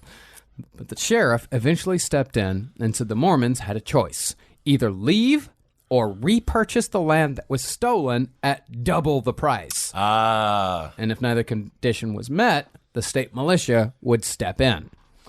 Now, a bunch of frontier yokels with muskets, that was one thing. But a well-trained militia would have torn through the Mormons in minutes. And 14 of Joseph's men had already shit themselves to death. That's bad. That sucks. That's bad stats. Really, that's so sad. So how do you know when you're, what's the last drop? Like the last thing where like, that was it. like that would be, like at some point you have to have your last squirt. No, the cramps just continue and continue and continue as your body It's the cramps. You die from dehydration, but your body just continues to try to expel everything that's in your bowels, and then you just die because you cannot replace the water that you're losing fast enough because your body starts bringing water from all over. You die of brain death. Essentially, your brain dries up and you die. Every bit of moisture. It's not a good way to go. No, I much preferred when you just said shit yourself to death as opposed to the harsh realities of what happens when you go on a cruise ship, evidently. So, defeated, Joseph returned to Kirtland with a promise that he would one day return to purchase the land, and he just sort of left over 1,000 followers just camped out on the plains of Clay County. I'll be right back. I'll be back. You guys doing good? You doing good? I just have to go. I think I dropped my watch. 20 miles. I just gotta go. I have to leave. You think he's gonna come back at all, or like, are we just like? Nah, dude. And I only got like 4 kernels of Duke left. But Joseph had learned a lesson here. As I said, it was during this time period that he'd been flushed with revelations. He'd just been throwing shit out. But Joseph was starting to see that people were dying because of it. Now, whatever you might think of Joseph Smith, he at the very least was never a death cult leader. And while he did share certain aspects with other cults, this was not the People's Temple or Om Shinrikyo. Disappointingly. Well, I think that's very good. Yeah, it's good. I mean, the Mormons again and again fought just to stay alive. Yeah. So from that point on, Joseph Smith got choosier about his revelations, especially those that required possible bloodshed. So he's taking a little bit of responsibility. Yes, he is. Okay. To his credit. Okay, cool. Because before all the mobs were coming for Joseph Smith, and he could handle that. He could come back from. He's like, I can handle it. But now the mobs were coming for everyone. I eat tar for breakfast and I shit feathers. I appreciate that y'all are trying to put a compassionate lens on Joseph Smith because he was a great American, capital G, capital A. But I do believe he was still looking out for number one. And I don't think that he wanted to fail. And I think, again, it really just boils down to, I'm a prophet now. If they come and kill all these dweebs that I got with me, then that means I'm not a prophet anymore. Right. And now Emma's going to stop giving me the gooch. Yeah? So instead of expanding outward, Smith decided to focus on Kirtland. And for 3 years, Joseph Smith and the Mormons lived in relative peace. And it was during this time that some of the revelations became more oriented towards personal behavior. In 1833, Joseph dictated a revelation called the Words of Wisdom. Uh-oh. This revelation suggested that church members should abstain from alcohol, tobacco, and hot drinks. I.e. coffee and tea. That's what the actual rules in Mormonism say, hot drinks. It does not say caffeine specifically. So you can drink iced coffee? No. But you can't? No, you can't. It's coffee. To them, he is just saying a hot drink. Coffee is under the category of hot drink. Yeah, but Joe, I just wanted to I put some ice cubes in this coffee here. It's cold now. It's good, right? Used to be a hot drink, always a hot drink. Therefore, it's coffee. That's how it is. You talk with G.O.D. You don't talk with me. Now, one might think that this was Joseph Smith jumping on the temperance trend, gaining traction at the time, because, Joseph Smith always paid attention to what was going on around him. But from what Brigham Young himself wrote, The real motivation, as Henry said in the last episode, was much more domestic. Turns out, the suggested ban on tobacco, alcohol, and caffeine came after Emma went on and on to Joseph about having to clean up all the tobacco spit in her kitchen after every meeting of the apostles. This is completely true. This is practical. So he literally had to ban it for everybody because Emma didn't like it, and they had to have the meetings in their house. But why can't just hire a cleaning person, or maybe he could clean up a little bit and like.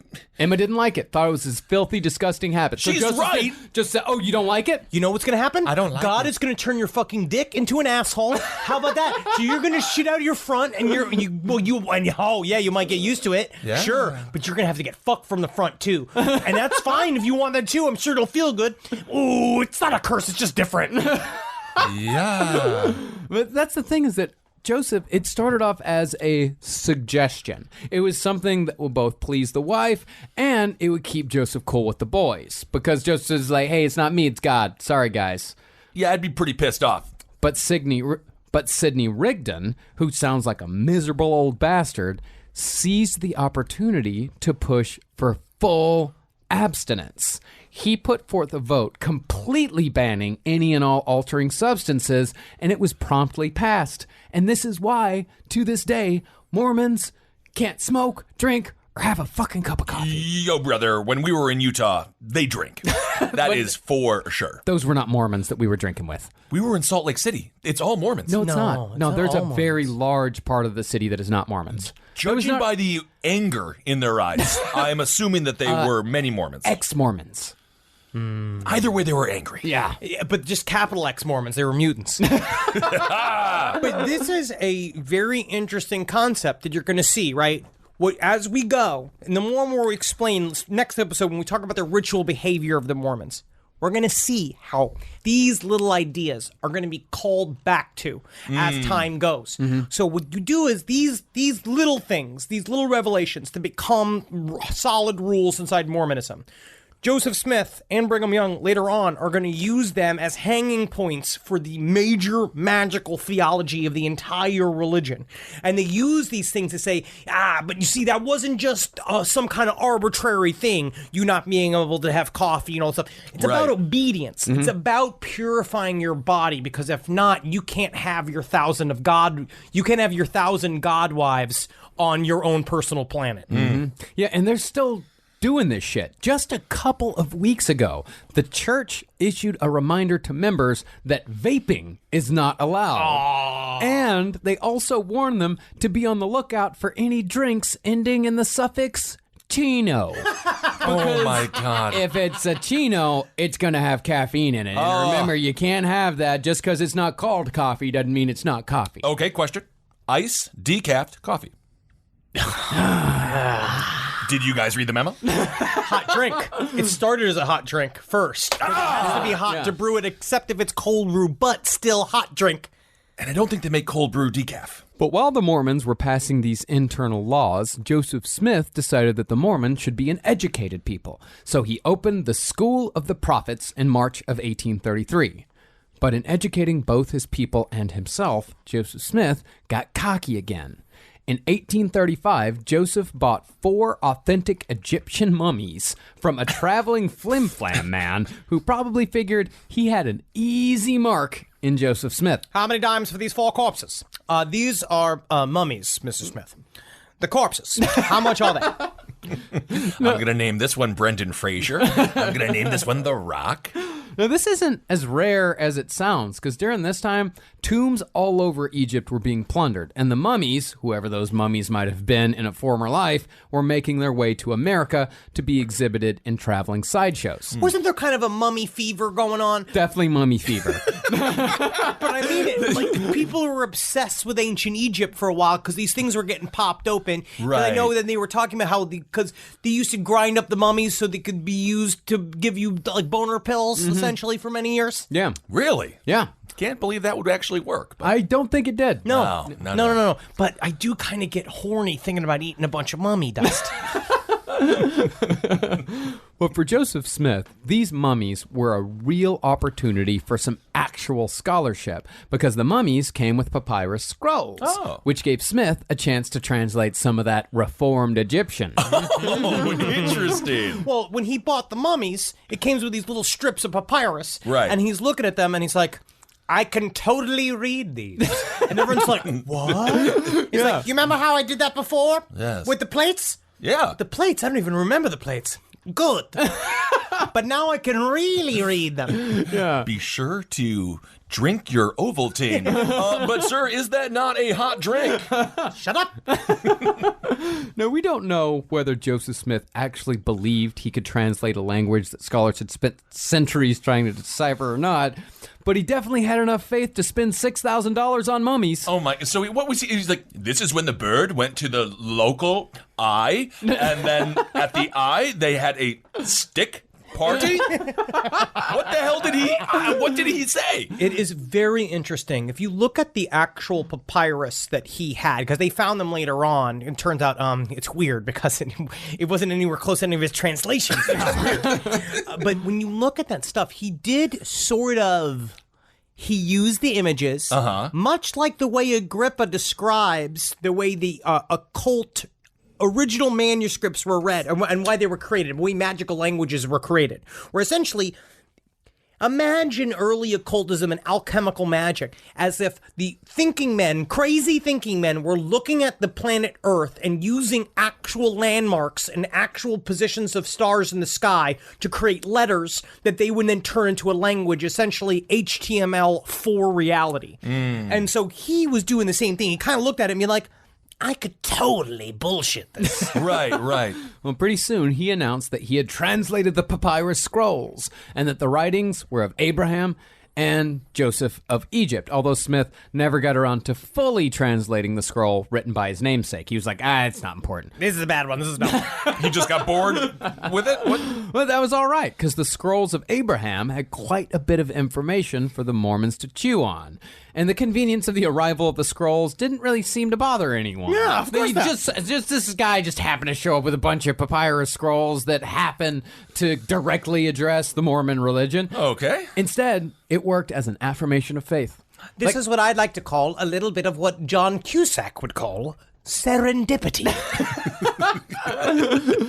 Now, Abraham had quite a bit to say about the heavens, i.e., space. Yeah, dude! This is my favorite shit that I can't talk about because it's hours of fucking nonsense! Oh, let's get to space. That's us, not knowing enough to impress the experts and knowing just enough to bore the people who don't know anything. I know all about space. It's an area that may not be occupied by something or someone. It is indeed space. See, Joseph had been reading a book called Philosophy of a Future State by Thomas Dick, which dealt heavily in astronomy and metaphysics. And Joseph, ever the aggregator, wanted to work all this shit into Mormonism, so he used one of the scrolls to do it, and that became the Book of Abraham.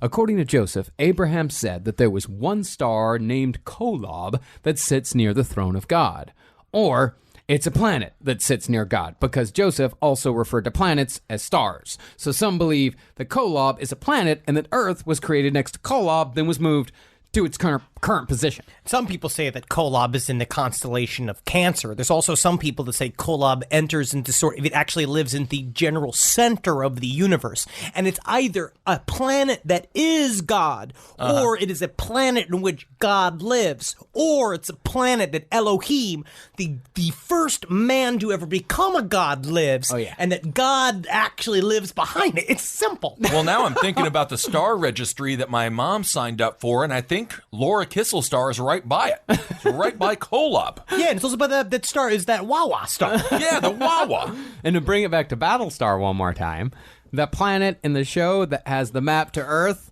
while the citizens of the colonies are on the run from the Cylons is called Kobol, which is also the planet from which humans are said to come in the first place in Battlestar Galactica. I actually like that you're bringing up Battlestar Galactica because this is exactly it's like what religions are.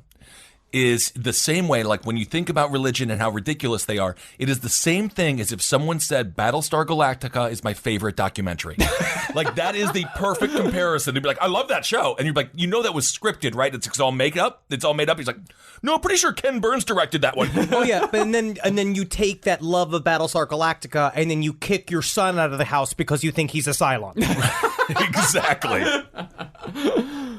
But how Abraham found this planet, found the planet Kolob, was by looking through Urim and Thummim. Tied it in.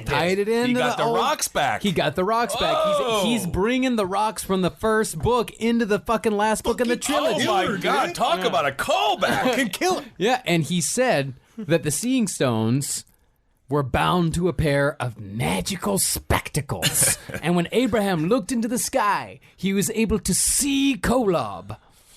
But, that's that. I don't... That's that? You were going to do that's that? Okay. Yeah. Cool. I can go deeper into it if everybody wants to settle down on old Zabrowski's knee. You know what? Come sit on my knee, little girl, and I'll tell you a story about how if you just believe hard enough, you too can be kissed by an old man with a beard on a planet where you're the only woman. All right, let's just fast forward 18 hours and say, that was very interesting, Henry. Thank you. That was a very good lecture. Thanks. And then that's where I knew. But the Book of Abraham wasn't just a fun, goofy journey into space. It was also where Mormonism's deeply racist ideologies and policies were born and were taught as fact for about 140 years. See, if the Book of Mormon solved the problem of where the Native Americans had come from, the Book of Abraham aimed to do the same thing for the black man. And Joseph used the exact same passage from the Bible that Southerners used to justify slavery. The passage says that Noah cursed his son Ham, and that Ham's son, Canaan, and all his sons afterwards should be a servant of servants unto his brethren. And racist shitbags often said and say that black people are the sons of Ham, cursed by their skin color, so therefore they deserve to be slaves. God says that they should be slaves. Now, even though Mormons were mostly abolitionists were not popular even in the northern states, because that's the kind of myth that we get a lot of times with the American Civil War, is that all of the Southerners were for slavery and all of the Northerners were against it. And while a lot of the Northerners were against it, or at the very least didn't give a fuck, they didn't want to hear about it. They didn't care. They just didn't give a shit. Honestly, dude, Abraham Lincoln was a bummer to a lot of people. Yeah. Like the Lincoln-Douglas debates, he was getting booed quite a bit. Yeah, they did not like to be called racist dickbags, like you just said, because they were. Yeah, they did. They just didn't want to hear about it. Nobody wanted to hear about it. It's like, oh, that goes on in fucking Georgia. What the fuck do I give? Why do I care about Georgia? I live in fucking Albany. But it's interesting how even then, these types of narratives are used by side hustlers. These flim-flam men who can use these gigantic currents of thought and weave them in and know that now, being like, now I got you. Now we're going to go this. And then what I'm also going to do with this weird racist ideology, I'm also going to tie it into essentially the Xenu level of understanding, the quote-unquote Xenu level of... This is the super secret knowledge So that only you know. Right. Because only I can teach you. It was revealed to me through the faculty of a brack. I could read the scrolls. I give them to my council, then it dribbles down. And then there are going to be lessons as you go deeper into the story that this is now the real, quote unquote, real story that everything is about, that you have to be special to learn. So this is your cult leader twofer, where you have people feel better than, and then you also have people divided. But also so this is good for them. The perennial power of the secret schools. The secret schools that have always been there, with the idea that you have a pyramid structure where only one person knows the secret keys to knowledge. All that people are doing in secret schools, Skull and Crossbones, they play salty cracker. And then they hold that hostage over the politician when they run for office. And they're like, you better vote with big oil, buddy. Otherwise, we're going to talk about how you ate 50 ounces of cum on a Crispic. But is it weird that I kind of feel like I kind of miss that the last 44 presidents knew what cum tasted like? Well, Joseph expanded the story of Ham into a Miltonian narrative with the battle between Lucifer and Jehovah, like Paradise Lost. But instead of it just being a two-sided war, Joseph added neutral angels who refused to fight at all. And it was those angels who were cast not into hell after Jehovah won, but to earth. And boom, you got black people. But these are the people, so it starts with Elohim is the first man god that was a part of, because Mormonism is actually a polytheistic belief. They believe that there are countless gods and that their God is the only one that they worship, right? They worship Elohim, which is their creator god, who was the first dude to ascend to godhood. And his two sons were Lucifer and Jesus. And they were the ones fighting each other, and it created a gigantic sci-fi. This is where it goes sci-fi, which is why I'm interested. Right. No, that's a very interesting commercial for Ancestry.com. Well, this section of Mormon lore, which prevented black people from even entering a Mormon temple, would be official policy until 1978, when, as the song from the Book of Mormon musical goes, God changed his mind about black people. Oh, really? Yeah, they had a revelation. The head of the Mormon church in 1978 had a revelation and goes, you know what? Scratch it. God said, you're cool now. He called me up and he was like, hey, you've done, I think they said like, yeah, you've done your time. Like you have atoned for the sin of Ham. You've atoned for the sin of the Egyptians. So come on, guys. Henry did mention the Utah Jazz earlier. Is there any correlation with them getting an NBA team? Where they were like, but at the same time, we do need to think about championships. But you know that Karl Malone's a nice guy. He's a nice guy. We should try to get him in here. We got to get him in there. And if he's surrounded by, Hornacek and John Stockton, that's like two whites and one Carl. And his name is Carl, and we all know a Carl. But I will say, when you go inside and do the rituals inside of the Mormon temple, I feel like it would make a lot of people hesitant about wanting to join. Yeah. Because once you get into secret land... What do you do? We'll go over it next week. Okay. We'll go over it in 2 weeks. Okay. Yeah, it's very fucking weird, man. It's like having sometimes like you have to reenact your own murder. There's all kinds of weird shit. Mr. Kissel, why are you choking yourself with your belt while masturbating exactly? I thought you told me to reenact how I was going to die. No, there's a lot of ritual washings that are done by men that have raised you from a supple boy to a supple near man. All right, we'll get into it in 2 weeks. Well, all this bullshit was the end of the good times for Joseph Smith. Although his racist leanings got the pro-slavery crowd off his back for a bit, he was about to get into a practice that would piss off pretty much everyone.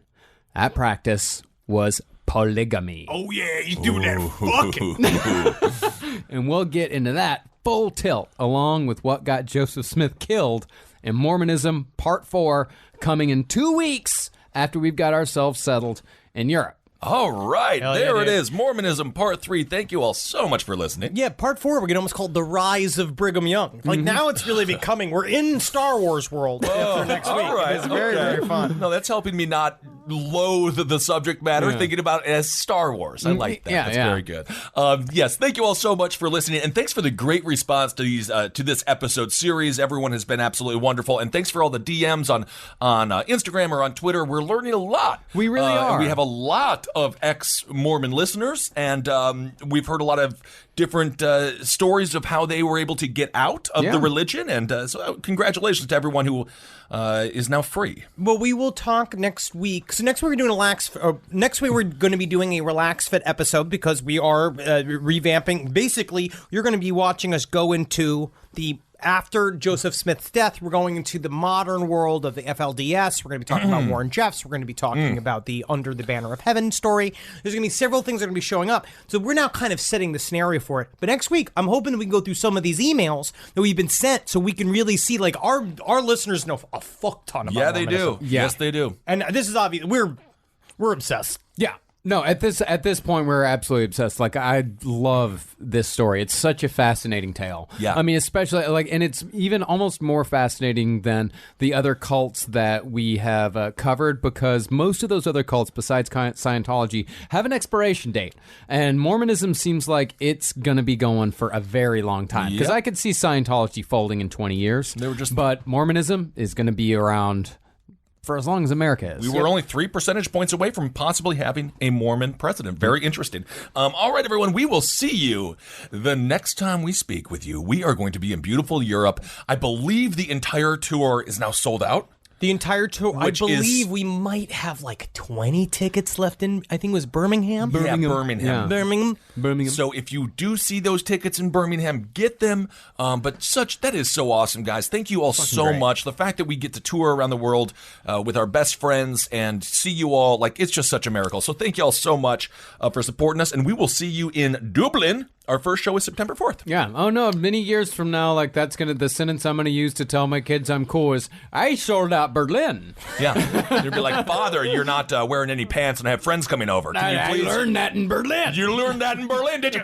Grimpy Marcus, isn't it true that Adolf Hitler also sold out Berlin? I sold out Stockholm. This is going to be great. Can't fucking wait. Can't wait. This is going to be so fucking cool. Yes, absolutely. So thank you all so much for listening. Thanks for listening to all the shows on the network. I had a great conversation about automation with the Mike Isaac. He's a New York Times columnist and reporter on Top Hat this week. So give that a listen. And, of course, keep on supporting Side Stories. Check out Side Stories Live.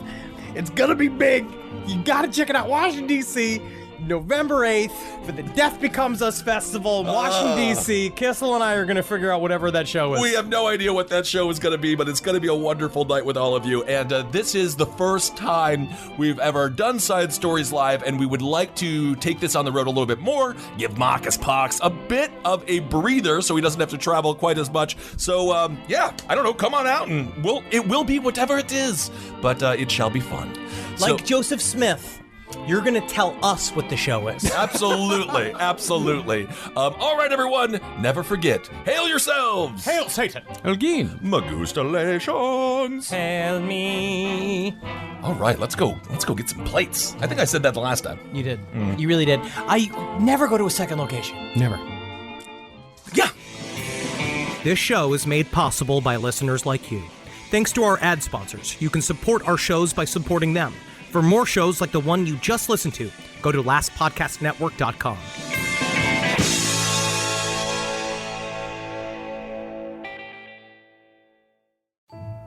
Hey weirdos, I'm Elena. And I'm Ash, and we are the hosts of Morbid Podcast. Each week we dive into the dark and fascinating world of true crime, spooky history, and the unexplained. From infamous killers and unsolved mysteries to haunted places and strange legends, we cover it all with research, empathy, humor, and a few creative expletives. It's smart, it's spooky, and it's just the right amount of weird. 2 new episodes drop every week, and there's even a bonus once a month. Find us wherever you listen to podcasts. Yay! Woo! Ay! Ha!